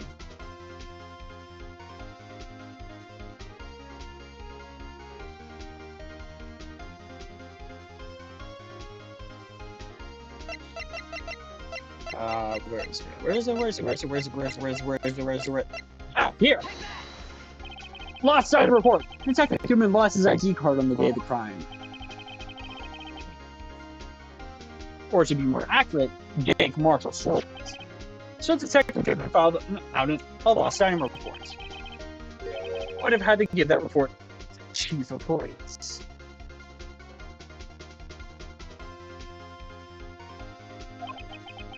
Yet you are in possession of the report, which means you can't be sure if he filled it. Filled it? How do I know, you ask? Because you needed to enter the evidence room that day. You needed to? Yes, to transfer the evidence out. Oh! Detective Goodman took the form to you, Chief Gant. Then, you accompanied the detective to the evidence room. Ooh, we're getting to the bottom of it now, baby. I gotta go to the bathroom. I'll be right back. I'm back. You. Uh-huh. I accompanied him. Yes. There's no other way the murderer and Detective could have entered the room. Ooh.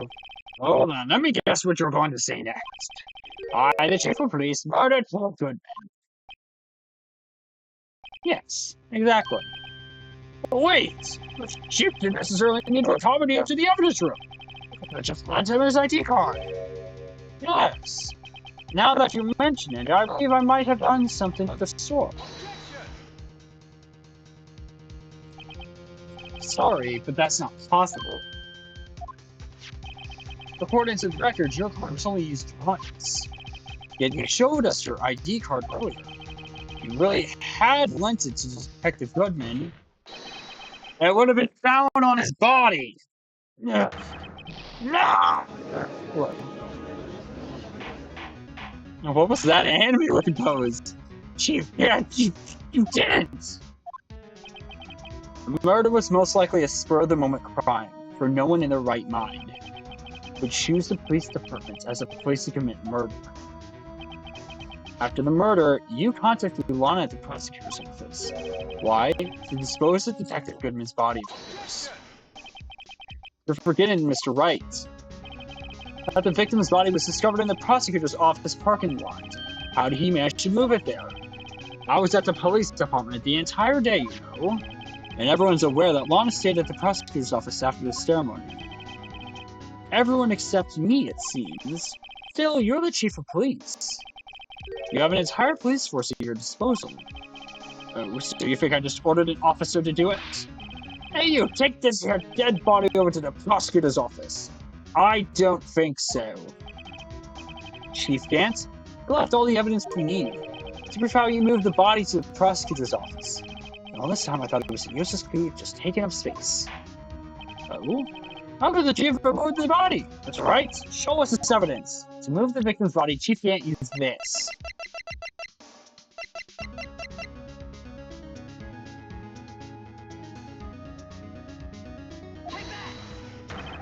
This is how he moved Detective Goodman's body. What's that? A screwdriver? What does that have to do with this case? Mr. Edgeworth, think back to the day of the crime. What is the screwdriver doing here? It's here because... Ah! I was asked to go by Chief Gant. He told me he wanted me to keep it here in the prosecutor's office. In any case, on the day of the 7th, I brought this back here. After the ceremony ended that day, I didn't plan to return to the prosecutor's office. But you did, because Chief Gant asked you to. You mean I? The body was found in the trunk of Mr. Edgeworth's car.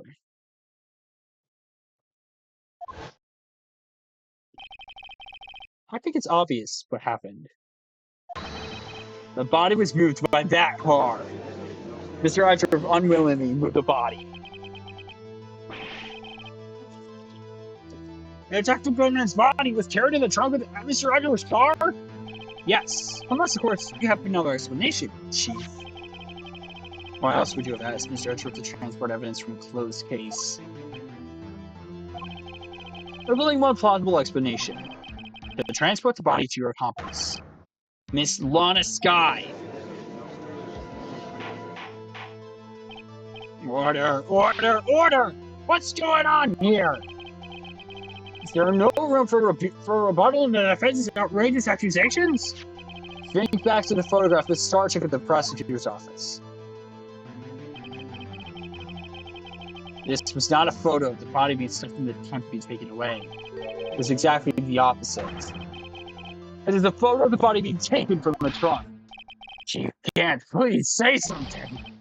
I believe Your time is up. Huh?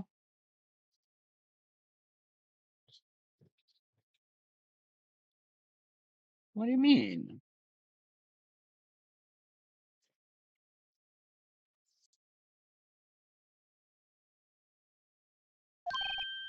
My time's up?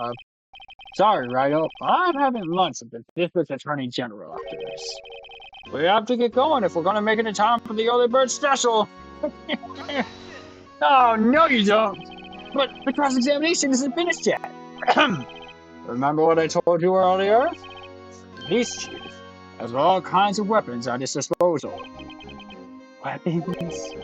Like the right to refuse to testify. I'm invoking that right now. What? This is not a right to be casually invoked. There are certain risks to be considered. So you're going to just run out way after all this? Run away? Don't make me laugh, Willie. I stabbed old Goodman. That's what you're going to say, right? That's what you're saying, right? Like, if we had any conclusive evidence, you would have presented it by now. Well, You think I had Lana dispose of the body? If so, then show your proof and get it over with. I'll say it again, Mr. Wright. Damon Gant is the current Chief of Police. This court will not tolerate any accusations against him without concrete proof. Mr. Wright? Your Honor? Do you have any concrete proof? Proof that Chief Gant murdered Detective Goodman and made Miss Skye dispose of the body? Do I have any concrete proof? Damn it. No, I don't have proof yet. Some of you shown evidence I'm not sure of myself. No, Your Honor. At present, I have no conclusive evidence. See, Eugene? In that case, this court is forced to penalize you for your allegations against the chief. What? Here's a tip. Never gamble what you can't afford to lose, Righto. Seems that Lady Luck was on my side again today. Okay, Eugene, I'll leave the rest to you. I have lunch to go to. Bye-bye. Damn it. I warned you earlier, Mr. Wright. This is an affront to the senior officer in our nation's law enforcement agency.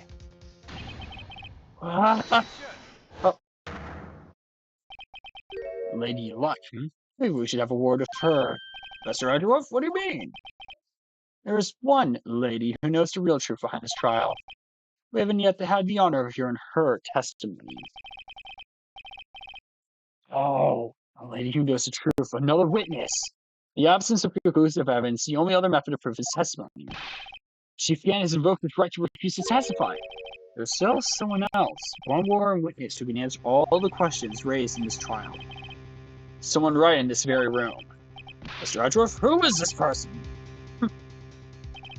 Why aren't you asking me? Have you forgotten? The defense is the one calling witnesses today. Mr. Wright, does such a witness exist? She may not be willing to tell the truth. Or can't you stop now? Yes, Your Honor. The defense calls forth Lana Skye. We have to get her on the stand.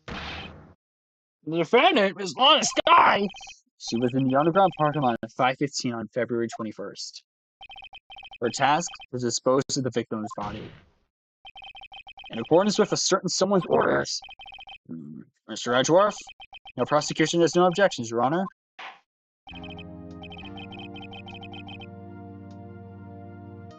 Alright, well, the court will now take its final recess for the day.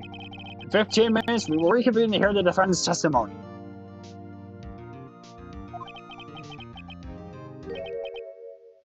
Hold on! Huh? Chief Gant, I thought you were going to eat! Listen good, Lana. He's talking to Lana. I don't think you need me to tell you this. If you accept Mr. Wright's claims, there will be terrible consequences. That's right. Your sister will be found guilty for Neil Marshall's murder. No! Yeah, this is not good. Of course, you'd never support such outrageous claims anyway, right? Just something to think about. Alrighty then. I got a lunch date to meet. I'm already late as is. Well, that just happened. Okay, if there aren't any further objections, let's vote us down recess. Oh, no. February 25th, 2 or 4 p.m. District Court Defendant Lobby number 2. Looks like we managed to stay in the game. Yeah. Thanks to your help, Edgeworth. Gumshoe! Chief, something else, eh, pals? That's a gumshoe! Not a detective. Oh, yeah, sorry about that. Don't worry. I've already decided where to work now. Your office? My office? My office? Sure! It's like the place that girl I used to work with. Can you mean Maya? Oh my god. I mean, I would happily take you on, man, but like, you can't replace Maya. That's a very special role. You can't, it's not easily filled. Still, looks like we're all moves now. Chief Gant done it again! How does he always gets his upper hand? Not fair has to write and refuse to testify. Settle down, Wright. Remember what the judge said? What? But Chief, isn't the right to be casually invoked? Certain risks to be considered. Oh yeah! Risks? What do you mean by that? It's simple. The chief refuses to testify. The opposite holds true. You mean he forfeits his right to say anything too? Emma! Are you okay? Yeah, when I came to, I was in the medical office. I've been listening to the trial from the gallery, so she heard everything that's been going on. Emma, I'm sorry for what I said before. Oh, don't be. It's the truth. It's funny, I almost feel somehow relieved. Relieved? Yeah! Now I finally know what really happened. All this time, my sister was being blackmailed by a terrible man. She did it all, just to protect me. Ever since her appointment as Chief Prosecutor, everyone who knew her said she changed. Perhaps it was easier that way for her. What do you mean? What do you think I mean? To follow Chief Gant's orders. She must have shut herself up deep inside, to force herself to do anything and everything that she's told her to do. That must be why she became so cold. It was all my fault. It's all because I murdered Mr. Marshall. Hey, don't go blaming yourself now! You want to blame him? Blame society, pal! Society! Chief Gant may be able to fool everyone else with his forgery, but he can't fool my memory. I remember now. I knocked Mr. Marshall into that armor. I see. Well, we better get back. It's time for the final act. Emma, why don't you wait? No, I'm going with you. I want to be there. When Lana tells the truth. Let's go, Wright. It's time to end this. I agree. To be continued! Oh my goodness! Oh, jeez.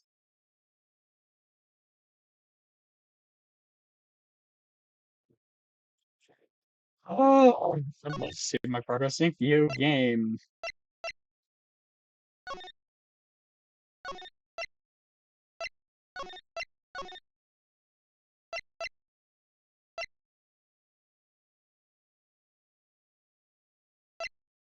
Wow.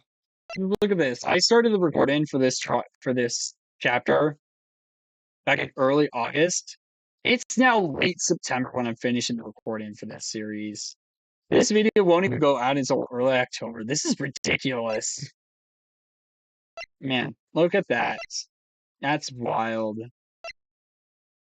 That being said, I will see you guys all for the final part. Well, this is all still one giant recording, but I'm going to bed right now. I'll come back at a later day and finish the final recording. But yeah, I will be back for you guys in literally just a few seconds. But for me, I'm going to bed, and I'm probably going to come back tomorrow afternoon. That being said, I will I'm gonna go take a nap now. Well, not take a nap, go to bed. I'm tired. Bye for now. Oh, what happened to the screen? It's pitch black. Don't worry about it. And I'm back! Oh my goodness. Leave me. There was not a sputter there yesterday. What the hell? So I'm back. It is literally like I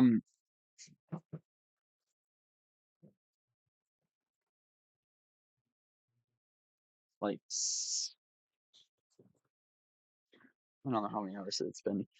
It is now 4 p.m. on the day after I recorded the previous episodes. I recorded the rest of this episode yesterday, which was Thursday the 26th. It is now Friday the 27th when I'm recording this video. Well, not this video, but like this part of the video. I mean, it's time for us to get this final part of this trial done and over with. I can't wait to finish this first game, guys. Holy crap. Oh my gosh. Excitement fills the air. Uh, yeah, this would be it. All right. Sorry, my hat was getting scrunched up again. I had this problem yesterday too. Anyways, February 25th, 2:21 p.m. District Court, Courtroom number 9. Now then, will the defendant, Miss Lana Skye, please take the stand. Hello, Lana. Miss Lana Skye, you are the Chief Prosecutor. I'm sure you're aware of what is required of you. But Mr. Edgeworth, you already know everything. You know all that I've done these past 2 years. Please before the court with your testimony, Miss Skye. And remember, you are under oath. We want to hear the truth. Of course. The truth. Lana, no matter what happens, I'll always be your sister. Dang. That hurts hard. Now then, your testimony, if you will. First, tell us about your relationship with Chief Gant. Everything hinges on your testimony. You're the only chance we have to get Gant. Please don't screw us over, Lana. Witness testimony, Gant and the fabrication. I worked alongside Gant for years. There's no truth to this blackmail theory. I fabricated the evidence 2 years ago all by myself. When I found Prosecutor Marshall's body, I rearranged the crime scene. My only motivation was to get Dark convicted. It had nothing to do with Emma. You lied. This had everything to do with Emma. You wanted to protect your sister from getting arrested. Are you sure about this testimony? Your Honor, I'm confessing to a capital offense. Of course I'm sure. But Lana! If this is true, then that means Chief Gant has nothing to do with this. That's what I've been telling you from the beginning. Please, Mr. Wright, you've got to help her. She's sacrificing herself because of me. But what if she's telling the truth? She's not. I know my own sister. Whenever she speaks stiffly like that, she's hiding something inside. Deep down, she's really screaming in agony. Are you sure? Yeah, this is no time to start second-guessing myself. Come on! The defense may now begin this cross-examination. Come on, Phoenix, we got this. Let's do it! Cross-examination, Gant and the fabrication. Let's do this. I worked alongside Gant for years. Press everything! We'll get somewhere eventually. We just need to press everything first. How many years exactly? Ever since I was made senior detective. Let's see, I was 24 then, so that would be 5 years then. 5 years ago. Detective Gant and Detective Skye were legendary partners. I personally saw them testify in numerous cases. He must have been good. She must have been good, coming from the same school as Mia. Damon Gant was a respectable detective. That's why there's no truth to this blackmail theory. Are you sure about that? But think about it, Miss Skye. You didn't murder Detective Goodman. You told me as such yesterday in jail. You still don't get it, do you, Mr. Wright? Any testimony you cannot present in court is as useless as idle gossip. Damn, okay. I stabbed Detective Goodman with a knife. And I fabricated the evidence. Did you do so to help your sister? Joe Dark was a serial killer. My sister almost became his last victim that day. I didn't want the incident to ruin her life. Answer my question. You're not answering my question, you're being indirect. But what she did was justifiable self-defense. She wouldn't have been charged with anything. Would she? Yeah, no, she wouldn't have, because self-defense is not a charge. That's not the point. She was traumatized that day, all because of that creep. That's why I couldn't forgive him. Lana. So that's why you fabricated the evidence 2 years ago? When I found Prosecutor Marshall's body, I rearranged the crime scene. You say you did this all by yourself? Yes. Would you mind telling us what you found when you arrived at the crime scene? It seems I was the first person to discover the scene. The broken Prosecutor Award knife was stuck in the victim's body. What? But Prosecutor Marshall died from an unfortunate accident. That's only a situation you dreamed was possible. The reality is, it wasn't my sister who took the prosecutor's life. Fantasize all you want, Mr. Wright, but it'll never change this statement. You mean Prosecutor Marshall wound up being killed by Dark? Something like that. If that is so, what happened to the other murder weapon? Dark was carrying a switchblade knife. Oh, that was lying on the floor a little distance away. It was probably knocked away in the struggle. That's not how it went down. She's just trying to cover up her lies with more lies. All just to protect me. Yeah. Wait, Emma, when did you start learning to read my mind? So when you found a scene like this, what did you do? After all, this is what everything boils down to. Yes. I broke up the tip of Dark's knife, planted it in the wound, and then moved the body. What? You planted the tip of Dark's knife in the victim's wound, and then you moved the body? But why? Why would you do that? You of all people should know, Edgeworth. You've always had a good head on your shoulders. My head isn't all that bad. Maybe I ought to ask for the sake of others. Why did you plant the knife? But why did you do that? Come now, Mr. Wright. Even you should be able to figure it out. No, I really don't. Explain to me. I'm stupid. Sometimes. Very well, let's add this to witness's testimony. The reason Ema Skye fabricated the knife. I knew the tip of the weapon was found buried in his body would meet all the proof we needed.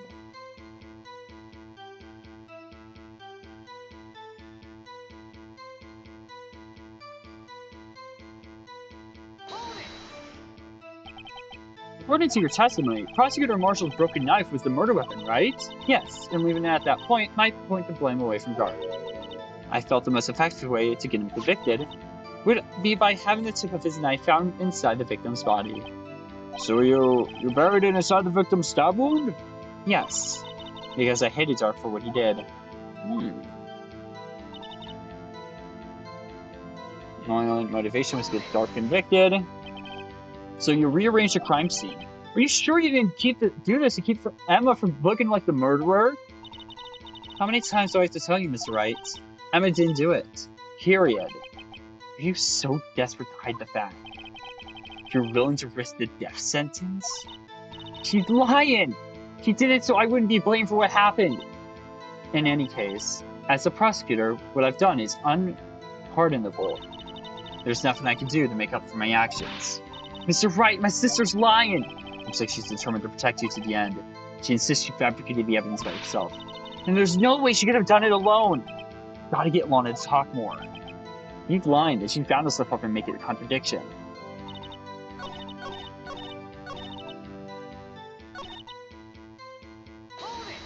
I'll press this again because the other option was also something I could say. Why did you move the body? When you showed up on the scene, where exactly was the victim's body? It was where you deduced it. It was by Chief Gant. By Chief. Basically, it was by the chief's desk, but the body was found by your desk. Why did you move it there? The reason for that is simple. Let's have a witness explain this in more detail. The reason Ema Skye moved the body. The pieces of the jar that shattered during the events threatened my plane.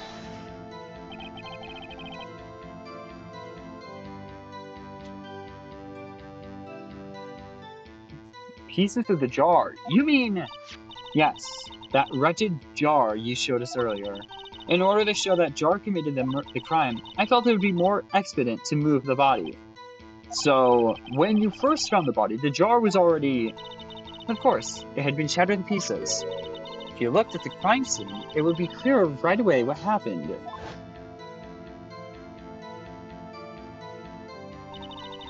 Neil Marshall was dead, and Dark was lying unconscious. In other words, the jar must have broken during their struggle. I see. That's not true. We know that's not true.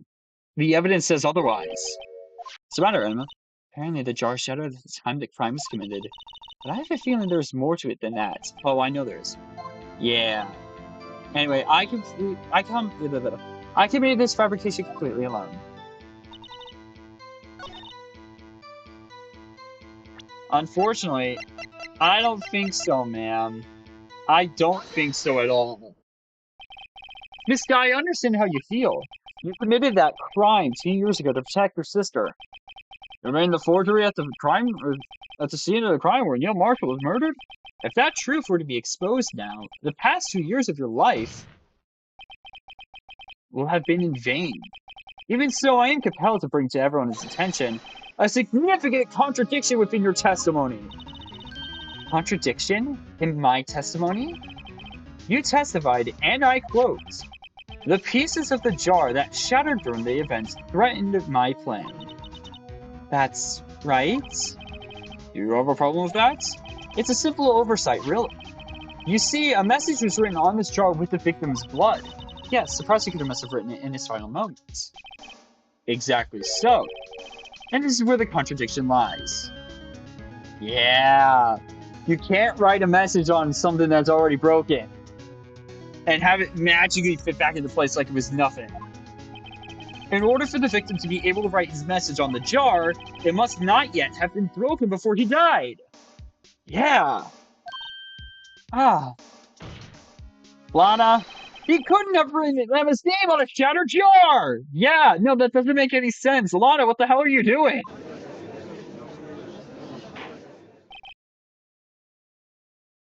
Order! Order! Your Honor, it would appear more information is needed in regard to this jar and its bloody message. We may be missing something critical here. Something critical? Chief Prosecutor, it seems you're in as my goodness, I cannot read today. Hold on. It seems you're in as... Take it even slower then. Okay, hold on. It seems you're as in the dark as we are. My gosh, that was annoying to read. Why? It's simple English, and my mind just like, flip the words around. I have undiagnosed dyslexia. For all I know, I could have it. For all I know, my mind literally just could be stupid. And I could just not have it, but it's probably the first one. About the truth towards which we're headed. Something. What? Just tell us exactly what you saw. We'll piece together the information to arrive at the truth. Very well. Witness may now continue her testimony. She is not happy. However, I don't care.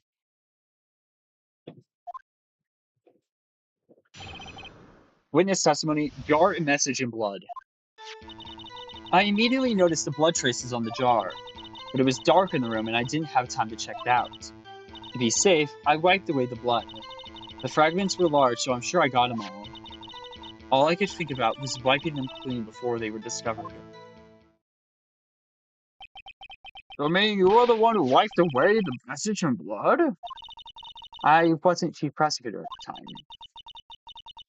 She didn't think Dart was the real murderer. That's why she tried to erase the real evidence.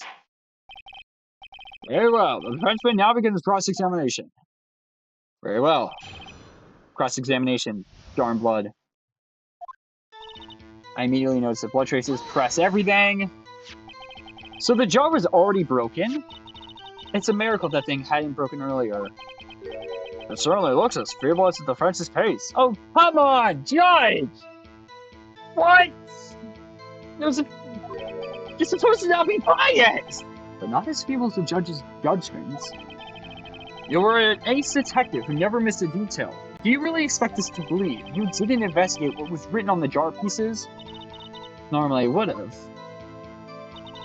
But it was dark in the room and I didn't have time to check it out. But why didn't you have time? So you didn't know your sister's name was written on the jar? No. If I had known, I would have gathered all the pieces and ground them into dust. Well, that helps my case. Lana, you do that for me? It seems you two might make up yet. Anyway, I just barely had enough time to move the body as it was. If someone had happened upon the crime scene, you would lose your chance to erase the evidence. You must have been in a hurry. I was. I knew I had to destroy the evidence before anyone came. This is rather shocking. Be safe, wipe away the blood. I'm afraid this action has revealed what already happened. What really happened? What do you mean? If you really thought Dark killed Prosecutor Marshall, you wouldn't have wiped away the blood. What else could I have done in the situation? Lana, I only had a few moments. There wasn't enough time for me to do anything else but gather up the pieces. Fragments were large, so sure you got them all. But how could you see with the power out? It should have been pitch black in that office. A detective is always prepared, Mr. Wright. Even now, I always carry a pocket light and a camera with me. Even I carry a bottle of emergency luminol wherever I go. Why do you always carry luminol with you? I never miss anything. I got every last piece. So you illegally rearranged the crime scene? Yes. I don't have any excuse for my actions. I'm so sorry, Lana. I didn't know. I treated you so badly all this time. It's not too late. There's still plenty of time to make up. After all, we've gotten to the bottom of this incident. No doubt this day will leave a prominent stand on the history of the prosecutor's office. More contradictions have surfaced in her testimony. Your sister's really putting up a fight. You must really care about it. Still, she's not doing this the right way. I think I finally figured out the contradictions of the testimony. There's one final possibility that might turn everything around. Oh?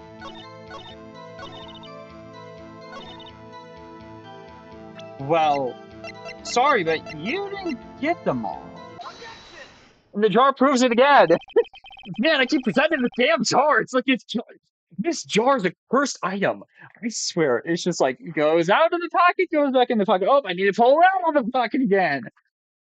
I might as well just keep pointing backwards at it. It's on the table behind me now.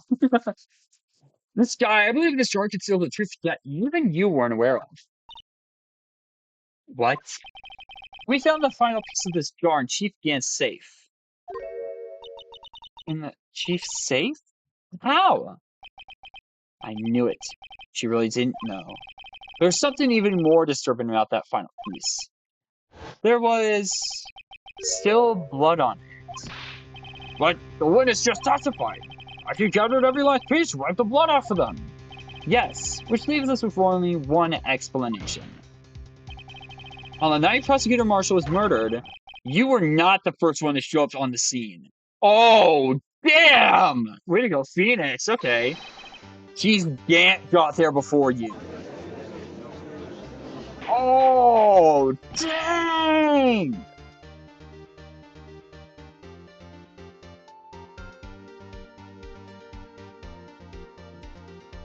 Couldn't the defendant have simply the piece? I'm afraid that's unlikely. The pieces are too big for anyone to miss, let alone an ace detective. That may well be, but everyone makes mistakes. Even I once wasted an entire day looking at my dentures. They were in my mouth all along.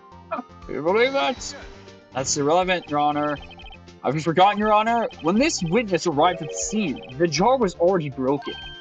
Oh, that's... There's no way a name could have been written on a shattered jar. Another person discovered the scene prior to the witness. I hope you're not implying this person was Chief Gant. At the time, he was looking for Dark downstairs. Besides, even if he was there first, why would he break the jar? The question is, if he did arrive there first, why did he hide that fact for 2 years? Well, Your Honor, can you answer us that? No!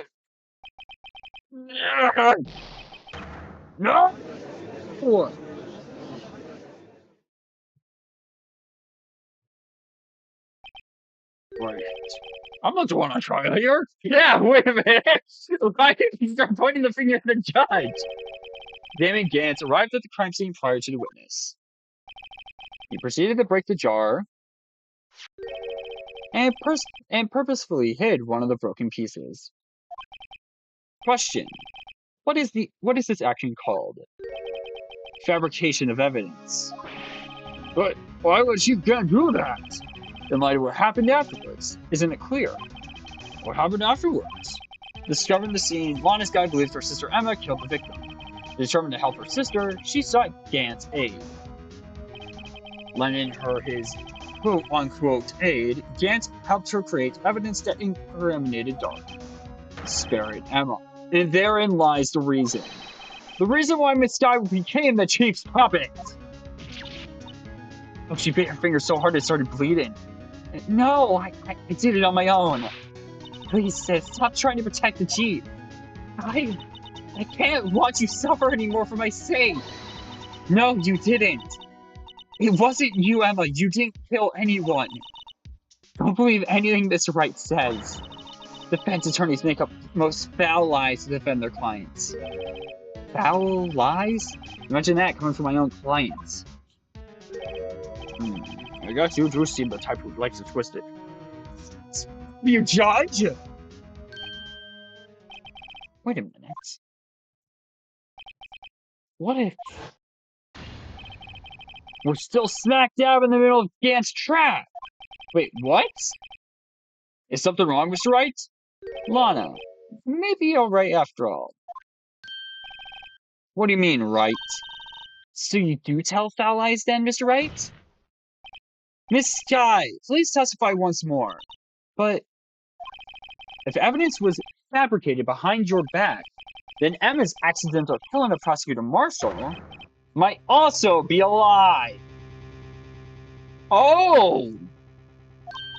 But I do remember knocking over Mr. Marshall. Miss Skye, if you will.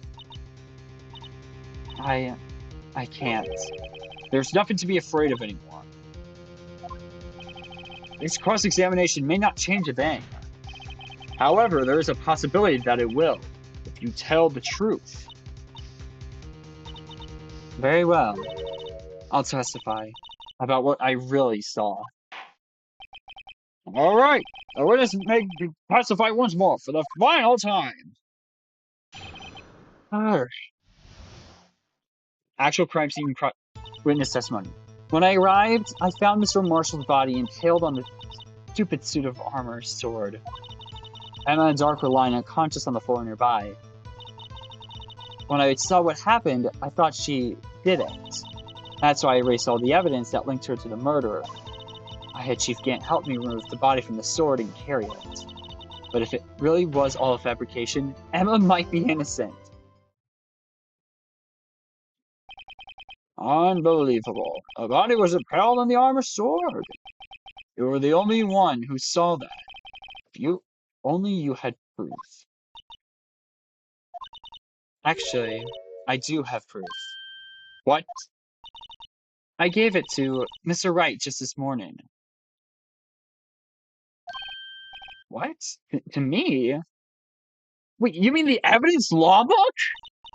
It's a picture I took of the crime scene as I encountered it. I thought it might be needed. But I don't remember receiving a picture like that. Thought I must have known. See, Mr. Wright, she really does have faith in you. Right, very well. Mr. Wright, please present this picture. I don't remember receiving any pictures from Lana. Lana said she gave it to you this morning, right? I seem to remember getting something from her then. Let's check that evidence again. There must be a picture in there somewhere. Right.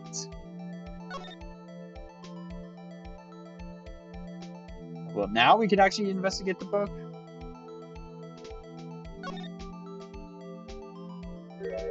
Holy crap, there it is. Hey, there's a picture here. Oh my god. Oh my. This is an actual crime scene. No other detective saw the crime scene like this, because I contacted Criminal Affairs only after I had arranged everything. Lana's picture, crime scene photo from the case 2 years ago taken, inserted into the court record. We have 4 pages of evidence now. Are you kidding me? No, Mr. Wright. He's cut out from his vest. Could that be? Wait, whoa, that is a huge piece cut out. Cut out. The cloth we found inside she can't safe. What's this? It's the handprints, isn't it? That cloth, it had fingerprints on it. Whoever fingerprints those are must be the real murderer. What? But those fingerprints, they're yours, Emma. Why are your lips turning all purple, Mr. Wright? Don't worry about it. Anyway, let's get on with the cross-examination. So long as you tell the truth, we should be able to flush out the real murderer. Oh, well, the defense may now begin its cross-examination. Right. Actual crime scene cross-examination begin. When I arrived, I found Miss Motion. Gant! Come now, Eugene. This is the poorest excuse for a trial I've ever seen. Chief Gant. What, now you want to make me out as a bad guy too? If so, I'd like to put in a word or two in my defense. I'm afraid it's too late for that. What? You've already declined to testify. That means you forfeited your right to make statements of any sort. Oh!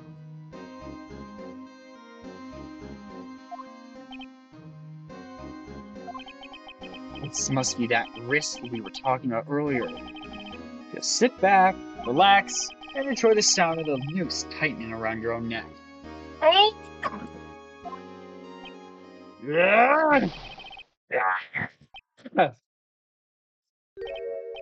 Ah, so what? You think I'm worried? What? Sorry to disappoint you, but I don't need to make any statements. What do you mean? The evidence will do all the talking for me. Even if I can't testify, I could still present evidence. Yes, that's true. Wait, you mean you still have some conclusive evidence? No, I don't. Someone does. Someone? So, what's your excuse, Righto? Huh? Why have you been keeping quiet about it? You do have something to show us, right? Something that proves you knocked over Neil Marshall, causing his death. Conclusive evidence that leaves no room for doubt. Is this true, Mr. Wright? Crap. If I show that piece of evidence now, I'm sure to be made out as the murderer.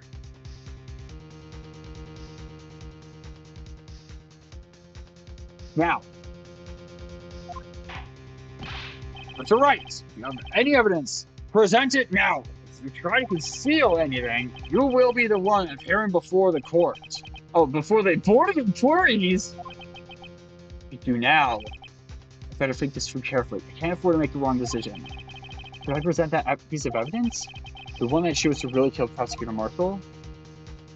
Now, the really funny thing is that if I do decide to show evidence, I get an immediate game over. I don't want to do that. Now, I could save.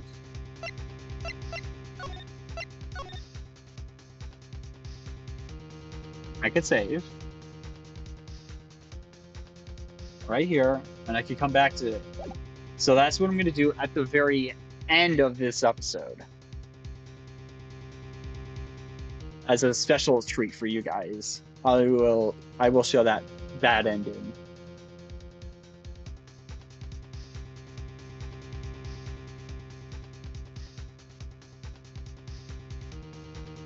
But no, we cannot show evidence. Your Honor, I don't have any evidence I can present at this point in time. What? You lie! You can't? You opened my safe! I know you took what was inside! The conclusive evidence! I don't know what you're talking about. Mr. Wright, why don't you show them? We found it together. Oh, I see. It's because you know the truth, don't you? You know whose fingerprints are on it, and that's why you won't present it. What are you talking about, Chief Gant? Can't you figure it out? Take a good look at this picture. See the victim's vest? Notice anything odd about the chest area? It looks like part of it's been cut off for some reason. You mean you had this in your safe? What? That means you, the chief of police, have been concealing evidence? This would be the biggest scandal in the history of the police department.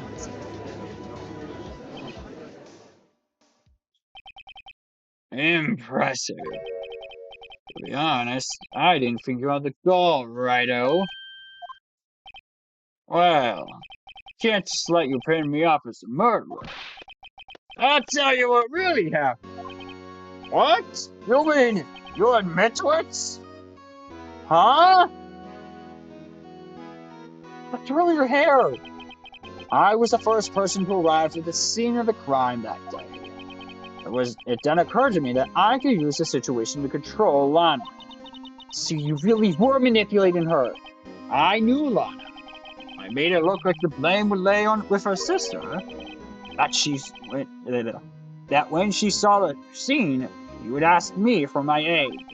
So you assisted Miss Skye. I told her to arrange all the evidence. I had her plant the knife tip in the victim's body and move the body across the room. And I ended up using the evidence to get Joe convicted. When I tampered with the crime scene, I hid 2 pieces of evidence. This was before Lana arrived at the scene, mind you. 2 pieces of evidence. You mean those items in your safe? But why? For insurance, of course. Insurance? Really? I was sure my plan would work, but it's always best to prepare for the worst. I wasn't about to let anyone blame me for the murder that girl committed. You mean you were calculating that far ahead while forging the evidence? What do you take me for, a fool? I didn't make police chief by dumb luck. See the jar fragments? I hid the most eligible parts of Emma's name. I didn't expect Lana to go and wipe the blood off all the pieces. But if you fabricated all the evidence, what's to say you didn't fabricate the message on this jar too? Some people just don't know when to quit, do they? That's why I kept 1 more item for insurance. You mean that piece of cloth? Come now, Righto. Cough it up already. I know you have it. What are you waiting for, Mr. Wright? So you admit to it then, Chief Gant, that you were hiding the cloth you cut off from the victim's vest in your safe. Yes, I admit. I didn't want to have that being chief and all. But it's a lot better than being portrayed as a murderer. Well, Mr. Wright, what do you have to say for yourself? Just a moment ago, you said you didn't have any evidence you could present. Foolish move, Righto. You should have shown it then before it was too late. It's been a long battle. The moment of truth has finally arrived. As long as I don't mess up here, victory's mine. We have to show evidence. Your Honor, I do have evidence to present now. Alright then, let's see this conclusive evidence. evidence that shows who actually murdered Prosecutor Marshall. This piece of cloth right here. Let me verify this once more. On the day of the crime, you personally cut out this piece of the victim's vest. Oh, yes. At last, you finally brought it into the open. There's a handprint on this piece of cloth. Your Honor, the prosecution requested that be immediately sent to lab for analysis. This handprint on the leather. There must have been a strong impact for it to be left so clearly. You mean, it could not have been forged. It must be authentic, conclusive evidence. Oh. You're as slow on the uptake as ever, Willie. What? Think about it. Wright had all this time to present this evidence. Yet he was reluctant to do so. Why would that be? You mean you already know? Do you know whose fingerprints are on that? Mr. Wright, do you really know? Well, the fingerprints belong to must be the real murderer. Whose fingerprints are they? Very well. I'll tell you. It should be okay now. Everything's proceeding as predicted. The person to whom these fingerprints belong to is...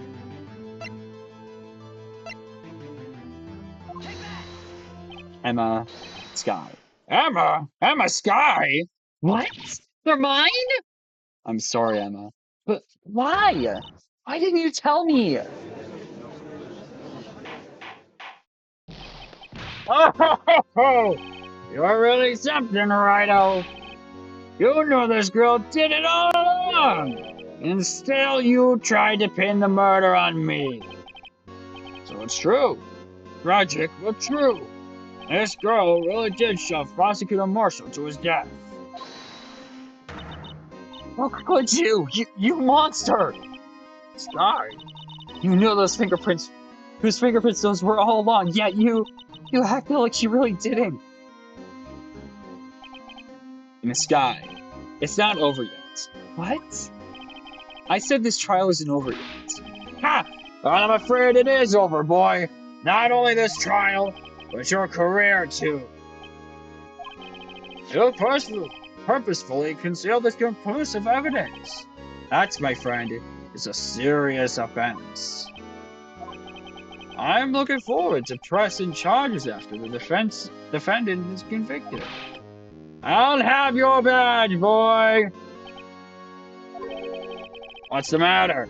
That got your tongue? Aren't you going to tell us how it feels? How it feels to be the one who single-handedly turned a poor little girl into a murderer? Before I do that, there's just one little thing I have to clear up. Oh, what's that? Who really killed Prosecutor Neil Marshall? What? Chief Gant, you are absolutely right.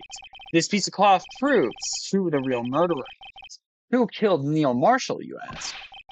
It was Ema Skye, wasn't it? I'm afraid that's not possible. You see, this piece of cloth contains critical contradiction. Huh? Wait, what?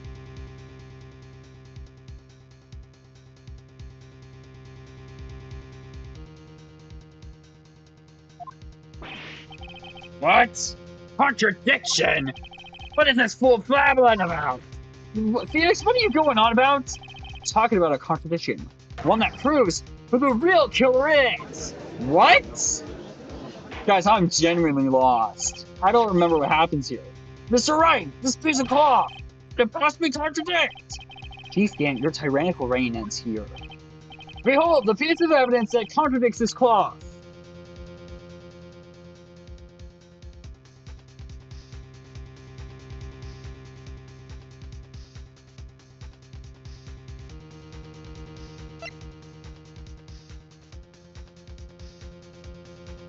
This. Wait, hold on. Yeah, wait a minute, hold on. There would have been a lot of blood. Wait a minute, hold on! That's really weird. And what exactly is this supposed to be? This is the picture Miss Skye took. Take a good look at it. See where the piece of his vest was cut out? Yes. They're sure to show an It's hard to make out with all the blood on his vest, though. Exactly my point. His chest is soaked with blood. That's only natural. His lungs were no doubt were punctured. Blood poured out of his mouth. Oh, with that piece of cloth. It's clean. Wait, there's no blood on it! Because Ema Skye's fingerprints are on this cloth. There's no doubt that she shoved the prosecutor aside. However, Mr. Marshall was not impaled on the sword at that time! What?! No! This is nonsense! Now then, Chief Gant, let me ask you something. Prosecutor Marshall was not impaled when he was shoved aside. He most likely hit his head on the ground and was knocked out. If so, then tell me, who could it have been? Who could have arrived at the scene before Miss Lana Skye, picked up the unconscious prosecutor, and impaled him on the armored sword? Then, to make it look like Emma was responsible for the prosecutor's death, said person proceeded to write her name on the jar with the victim's blood. A jar that they then broke on purpose to leave behind a clue. And make Lana believe her sister did it! Remember what you admitted only moments ago?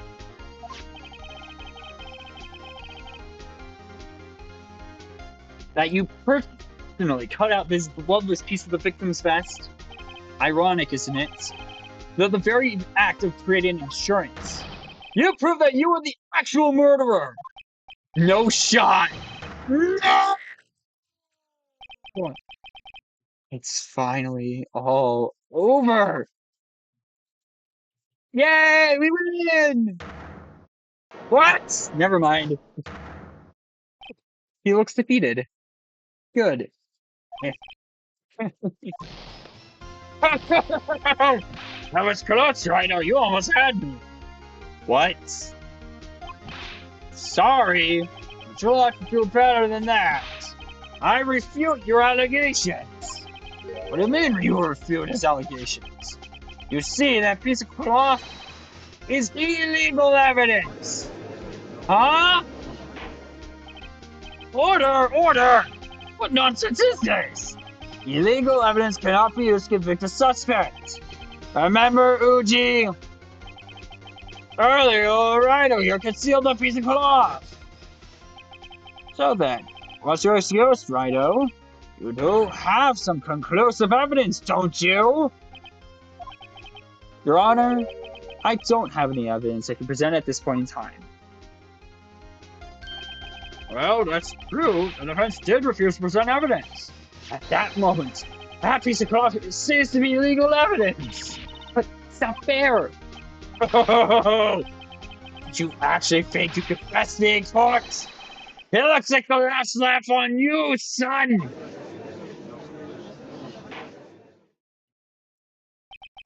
I'm afraid Mr. Gant's claim is legally correct. Mr. Edgeworth? True. Illegal evidence cannot be used to convict a person. Assuming, of course, that the evidence is indeed illegal. Well, Mr. Wright? Hold on, we're gonna have to go back to evidence law. Hold on, I gotta look back at evidence law real quick. Hold on. Where is that book? There it is. Rules for submitted evidence. Rule number 1, no evidence shall be shown from the approval of the police department. Rule number 2, unregistered evidence presented must be relevant to the case on trial. It is relevant. Hold on! Yeah!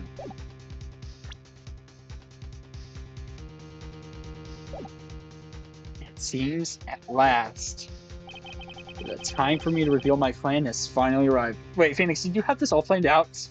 Ever since you got the freaking book? That's right, you're admit to it? That you purposefully and illegally concealed this piece of cloth. No. I did not. I admit I refused to present it at one point. Aha! So the evidence is illegal! Not necessarily, Your Honor. No, it isn't, Mr. Gant. Huh? It's not that I didn't present evidence then. It's that I couldn't. What do you mean you couldn't? There are certain procedures involved when presenting evidence. No, Uchi, don't listen to his lies! It's nothing but a coward who can't really believe! There is only one issue left to be resolved in this trial. Is this evidence legal or not? Very well, let's settle this once and for all. Earlier, you refused to present evidence. If you can prove your conduct was not in violation of the law, then do so now. With honor. Your Honor. This is my proof, Your Honor. Hold on. Hey, Emma, can you hand me that book? Thank you. I'm gonna hold it up like a fucking Lion King. This is your proof, Your Honor! Evidence law! What's this? I've done my homework too, Chief. Indeed, Ema Skye's fingerprints were on this piece of cloth. However, at that point in time, this was merely a piece of cloth, nothing more. What? You see, it's written right here in this book. The second rule of evidence law. Yes! Rule number 1. No evidence shall be shown without the approval of the police department. I found this piece of evidence myself inside your safe. It goes without saying, I did not have the approval from the police department. Rule number 2. Unregistered evidence presented must be relevant to the case on trial. And here is the crux of the matter. You see, at the time it was impossible for me to prove the relevance between the cloth and the SL9 incident. What? What kind of nonsense is this? You want relevancy? Then take one look at this picture and...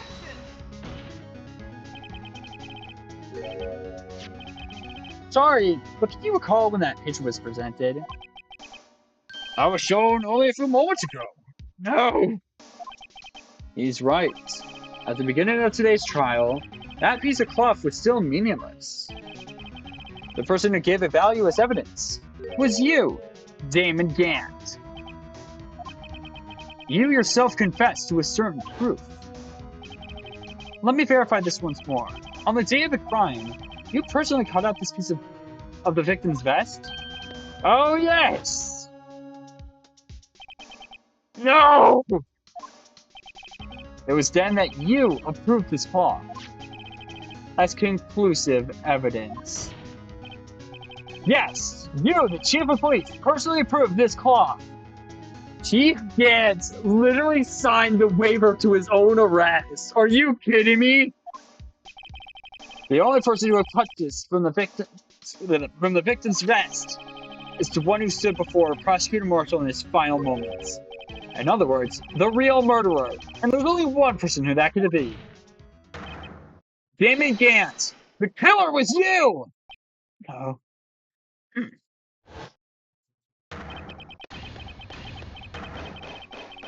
Oh, whoa. Oh my god!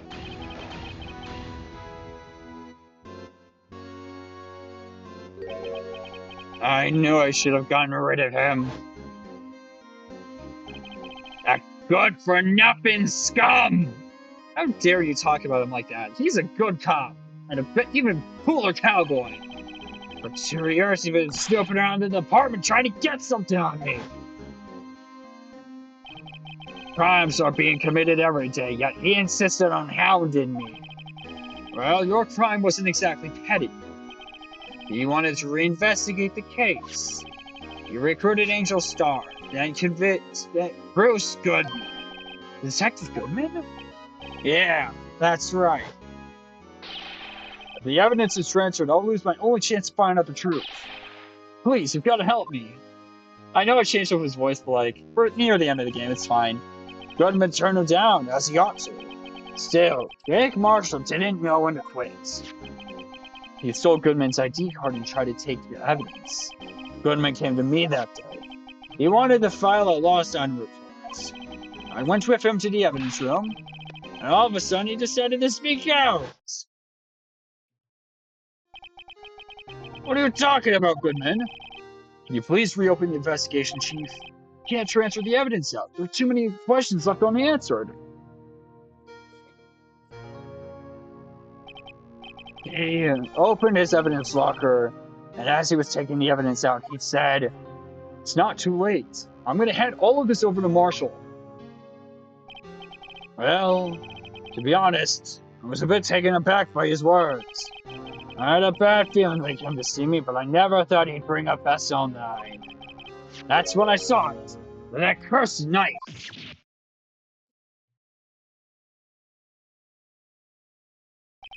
I couldn't just pull it out. Doing so would have led more blood, making it near impossible to hide your crime. Even so, the blood just was pouring out. I didn't know who might stumble in, so I hurried to wipe it up. I was worried so much about the floor, I didn't realize my fatal mistake. The bloody handprints on Detective Gumshoe's locker. I used to be known as the crime computer.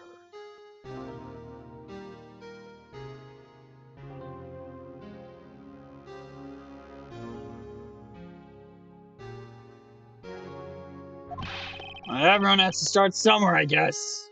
I was too nervous. I had no business doing any of it. Then you put the body in my car. I'm sorry, I couldn't think of any other way to move the body. I broke her trunk, but what's the big deal? You make it a lot more than a detective ever will. He broke his car! Leaving the prosecution's car aside, how? How did you get Miss Skye involved in all of this? Well, she had as much to lose as I did to test him out. So you took the evidence from Detective Goodman's locker? I felt bad for having to do it. I also didn't have the time to pick and choose what to take. So, you left the jar fragments in the glove. Yeah. It looks like I was better off being an investigator of crimes than a committer. Yeah. They all did their best to get in my way. I've got to hand it to them. They do their jobs well, much to my dismay.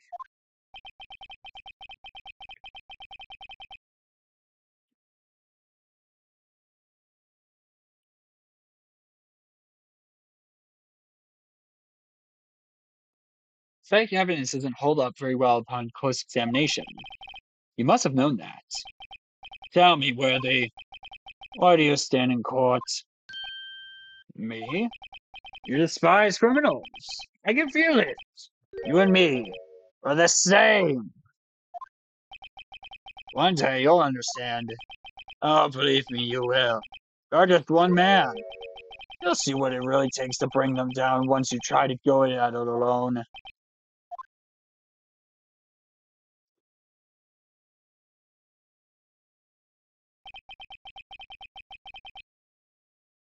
Well, looks like it's time to say goodbye.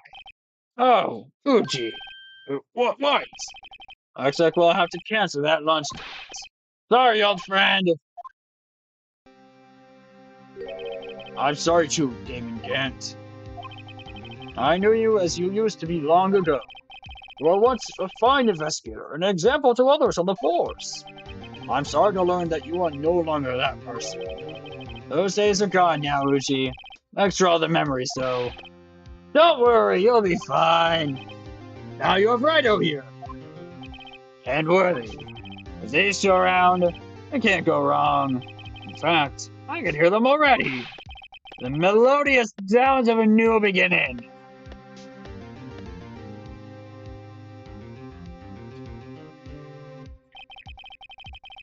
There are two things I want you to understand. Yes? First, your sister never hurt anyone. Second, Damon Gant betrayed you from the beginning. You see, Ema Skye, you no longer have any reason to keep silent.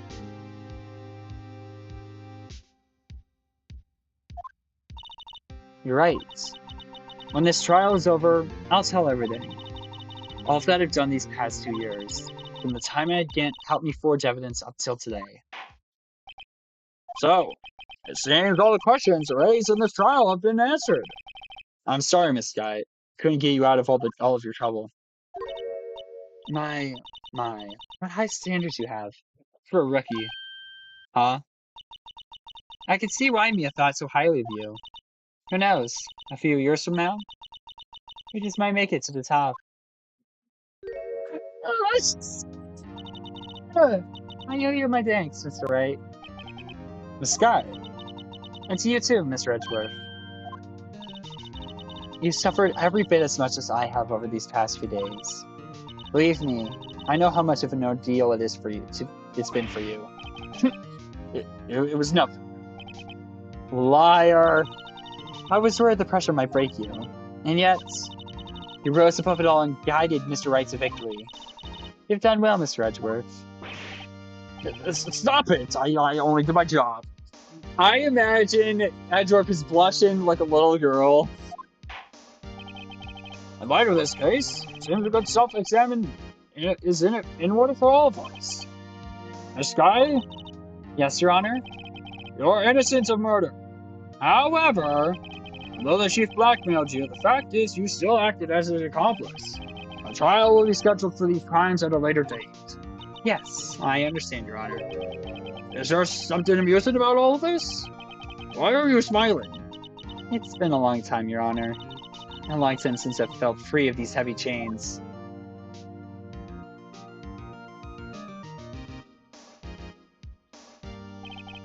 Well, this trial has gone on far too long already. Regarding the charge of murder, this court finds the defendant Miss Lana Skye not guilty! Confetti fireworks! Oh, it's like the 4th of July all over again! That is all. This court is adjourned! Thank goodness! My voice needs a break from all this voice acting. It's hard to do these characters. It's kind of fun, though. I like doing this. February 25th, 5:03 p.m. Jeez, that was a long court case. District Court, defendant lobby number 2. At long last, it's finally over. Emma? Damn it, the good music was played! Sadness! Sheer sadness! I can't have my sadness be moping around my good times, please. Thank you. Why the long face? I'm sorry your sister didn't get completely off the hook, but at least she wasn't convicted for a murder she didn't commit. No, that's not it. Just now, after the trial ended, I could see why Mia Faye thought so highly of you. I owe you my thanks, Mr. Wright. And to you too, Mr. Edgeworth. You've suffered every bit as much as I have over these past few days. You've done well.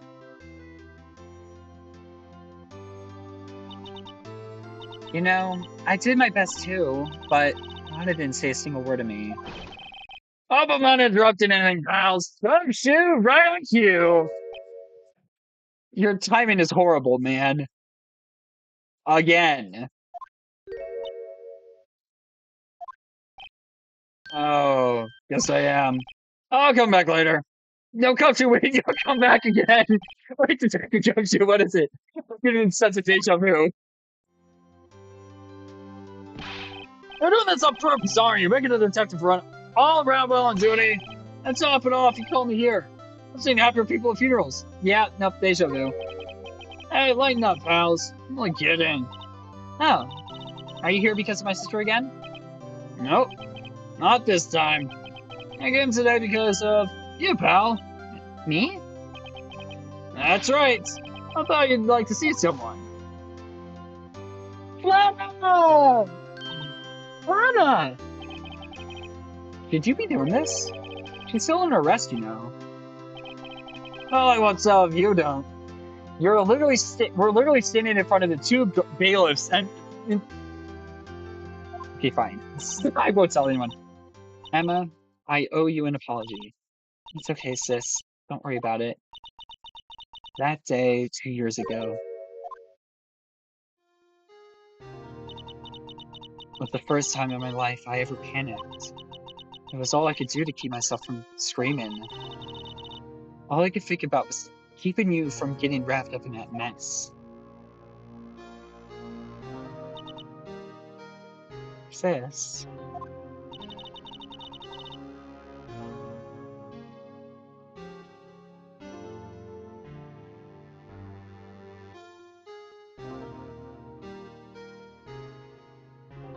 I asked Gant to help me cover up the truth.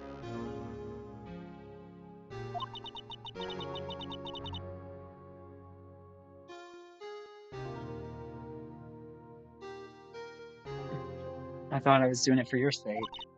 But now, I realize I was wrong. I changed after that day. I had to. It was the only way I could make it through the past 2 years. I knew how much I was hurting you by distancing myself. But I couldn't bring myself to tell you what I did. I was scared. Scared that you look at me with those eyes of yours. I was scared of how you'd react if you knew. But sis, you were only doing it for me. No. Huh? I turned my back on you that day. And hiding what I believed to be the truth, I was deceiving you. Sis. I'm such a fool. It took me all this time to realize it. Emma, I'm so sorry. But sis, you don't have to apologize. I'm happy now. You're happy? Of course. You know, sis, I always knew that one day you'd come back. And now you have. Yay! You keep smiling. You've got such a pretty smile. Oh, Emma. Emma! Aw, that's a cute image. No one can change the past. The only thing we can do is strive to make up for our mistakes. Why must we make up for our mistakes, you ask? Because in doing we can find a way back to our rightful path. And it is from there that we can move on forward to a brighter future. I know that's not what it said, but a little bit of bad living didn't hurt anyone. At least that's what I felt, watching the two sisters make up. Nice. Mr. Wright? Mr. Gumshoe? Me? Thank you both for all of that you've done. I'm sure we'll meet again someday. Isn't that right? Edgeworth? Edgeworth? Stop hiding, come over here. I imagine he's hiding behind, like, the potted flame in the corner or something. How was he hiding? I just came to say congratulations. Then why the hell do you have such a stern look on your face? Thank you. Thank you, Mr. Edgeworth. Right. Well, I'll be going now. Bye. Edgeworth, get your ass back here. Nope, okay, never mind. Mr. Edgeworth, I hope you don't blame yourself for what happened. I'll be back. We were the ones who acted corruptly, not you. It's too late for me. Wait, what? No matter what anyone may say, I really say that I can't correct my mistakes. Sir Edgeworth! No way. He didn't. Not only that, but I don't even trust myself anymore. Chief Gant was right. No, he did! No, Edgeworth! You despise criminals. I can feel it. You and me, we're the same. One day you'll understand. Oh, believe me, you will. You're just one man. You'll see what it takes to really bring them down once you try to go at it alone. I do despise criminals. I plan to dedicate my entire life to fighting them. But in order to fight crime on my own, I need a weapon. It's scary, but I've known that to be true for quite some time now. But Edgeworth? Who knows? Given enough time, I might have tried to pull something like Chief Gant did. That thought terrifies me. That's why I can't continue on as a prosecutor. No! Edgeworth, don't you understand? Damon Gant and your mentor, Manfred von Karma, were both the best of the best when it came to fighting crime. But they both made the same mistake. You said in order to fight crime on my own, I need a weapon. That may be true, but think back to today's trial. You weren't alone. You were working together with Mr. Wright, and because of that partnership, you were able to present evidence that otherwise would have gone undiscovered. Isn't that right, Mr. Wright? Huh? Wait, what? Oh, yeah. What is this, pop quiz? Come on, Mr. Wright, show what Lana's talking about. Evidence, huh? something that neither Edgeworth nor I would have been able to find on our own. Oh, well that's easy.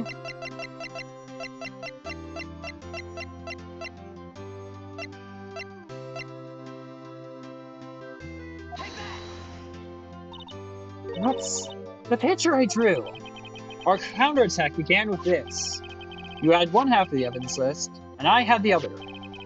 Apart, we wouldn't have been able to completely restore Ema's picture. That didn't happen by chance, Mr. Edgeworth.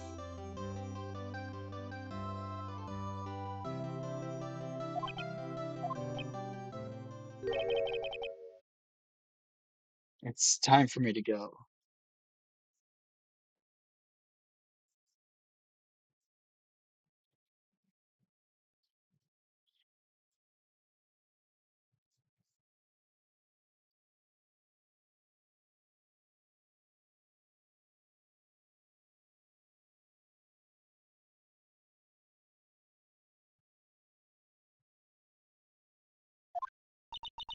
Mr. Edgeworth, if you'll excuse me, there are still some loose ends I need wrapping up.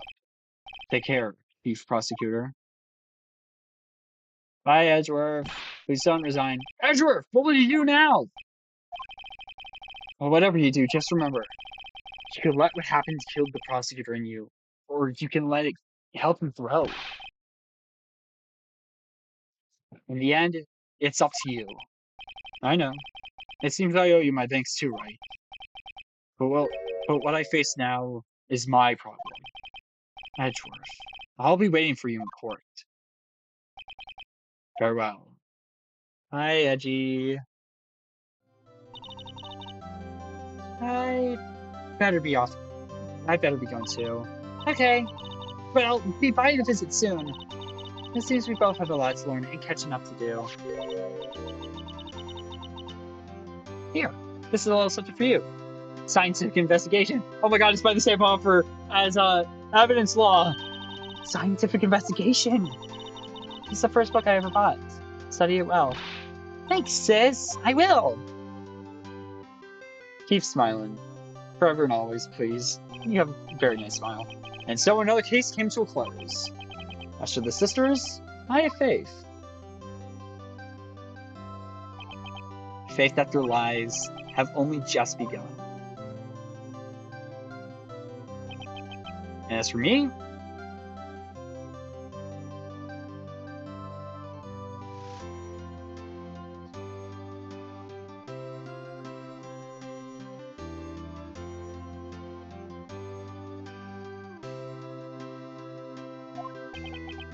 I think it's time I started on a new journey of my own. A journey to rediscover myself.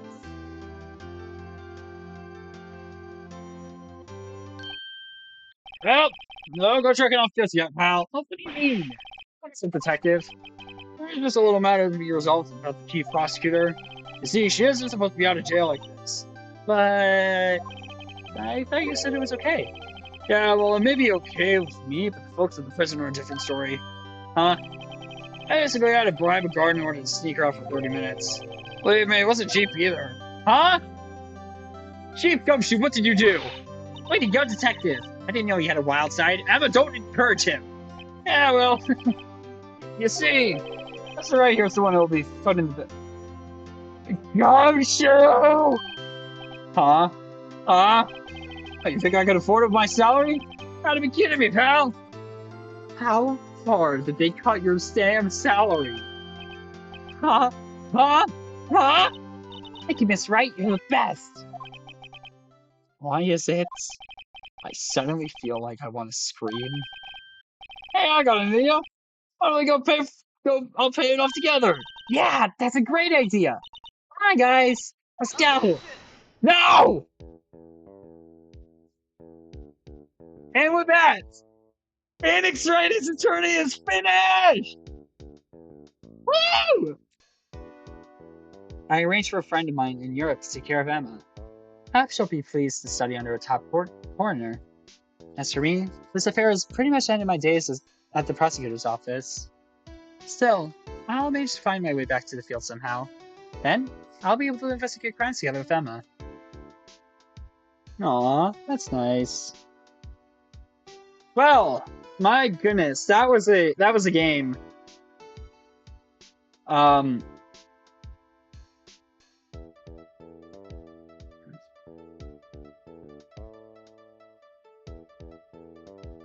was gone for a moment there. In the end, though, I overlooked my unauthorized investigation of the chief's office.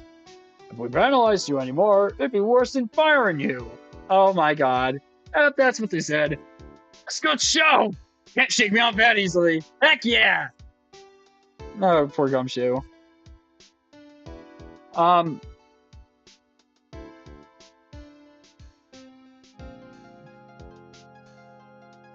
yeah, this is a game I have been waiting to play for such a long time, and to be able to play for you guys here on the channel is just so nice. Oh, it's Vegans! My new mission is to storm the main entrance to take care of Billy! Can you believe it? Been demoted to a security guard! My partner's keeping an eye on the entrance for me today. I'll show him now! Someday I'm gonna make a detective! Yes, sir! Then I can just be like that shoe! Keep dreaming, pal. Keep dreaming. Do not replacing it, please. No. Can't do it. You're screeching high-pitched voices too much. But yeah, no, this game is just so much fun. I can't wait to play the second game, but that game is going to wait until next year, maybe 2026. I'm not sure, honestly. The Blue Badger moving. There it is. You just keep going, man. Keep on dancing. You're doing great, buddy. No, it fell over! No, somebody pick it back up, please! I actually really do like the Blue Badger. The Blue Badger is very fun. He's just a cute little guy, you know? I don't care if he's, hardboard and 4 feet. Oh, he's in prison. Well, is it? Can you see him having me a showdown with a steak lunch partner? The star managed to sneak through into me. Seeing one of the guards, it seems. Well, cowboy, looks like you did it. You even gave Bambino back her smile. Can you make sure Billy and the gang gets the water? Will do, Marshal. I will.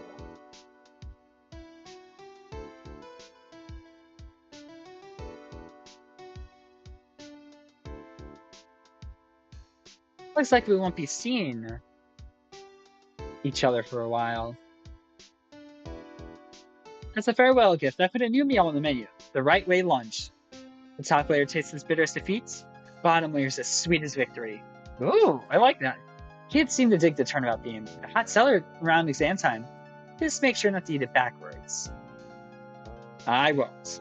Thank you, Angel.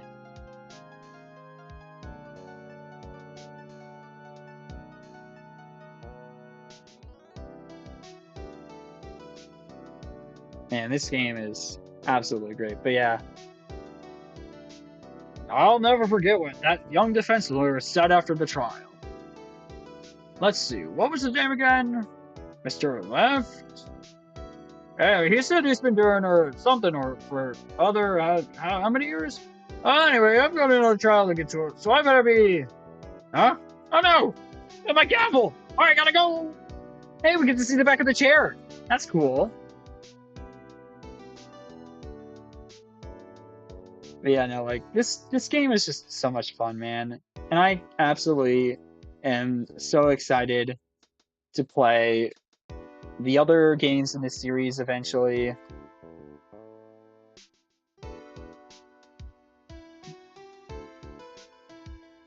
Nothing soothes the soul like a fresh country air. Maya! Still some subs I do miss hearing you in your objection. Still, I can't wait to get back to unfold my spirit medium. Mystic Maya, afternoon training is about to begin. Come in! Well, see you around, Nick. Bye, Maya.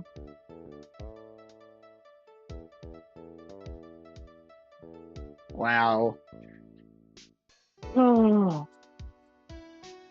Yeah, no, I probably won't get around to playing Phoenix Wright Ace Attorney Justice for All, which is the second game in the series, until maybe next year, year after. My 2025 schedule is looking insanely busy, and oh geez, I'm looking forward to it. Mr. Edgeworth. Oh, Mr. Edgeworth, I brought you your tea. What's going on?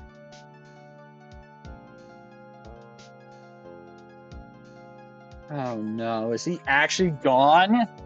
Edgeworth, why? Also, I love how the bellboy from the Gatewater Hotel is the frickin' bellboy for the prosecutor's office.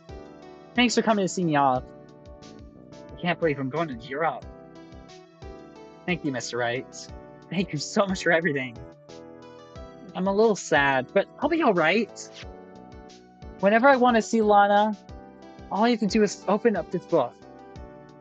What do you mean? Is there a picture inside? What's the picture of?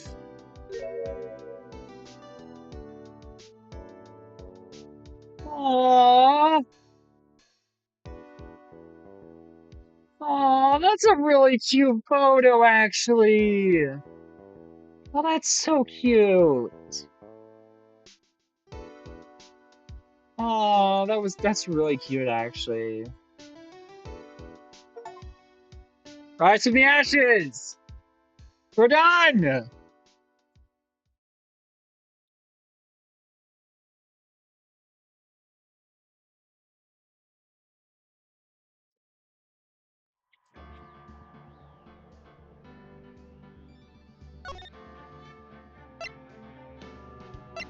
Now, we have one more thing I need to do real quick. We need to go back here. And that is, we have to show evidence. Yes, Your Honor, I do have further evidence. All right, it's finally come to show it to them. These prints have got to be those thieves. Now then, let's see this conclusive evidence. What evidence shows who actually murdered Prosecutor Marshall? Time for the bad end, baby. Let's go. Take this.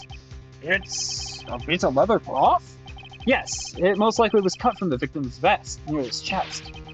What's this? There's a big handprint on it. Surely it must have been left on the cloth by whoever shoved it onto the victim whatever he said. What? Whose fingerprints are on this? I'm sure Wright was checked, haven't you? Well, whose are they? They're Miss Skye's. Miss Ema Skye's. What? They're mine? I really did do it. See? I told you it was conclusive. But this was found in your safe. That means it's possible you forged it. I don't know what you're talking about. I don't remember any cloth in my safe. Do you really expect me to believe that? What? Give it up, Mr. Wright. It's over.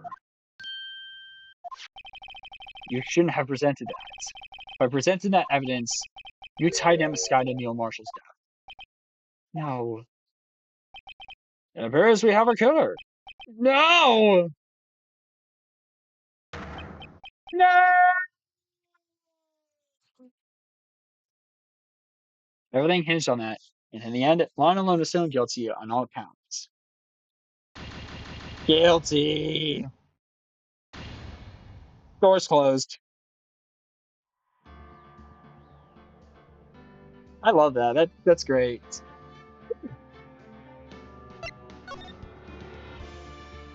Next time, whenever that may be, Phoenix Wright, Ace Attorney, Justice for All will begin. I can't wait. I'll see you guys all then. Bye-bye.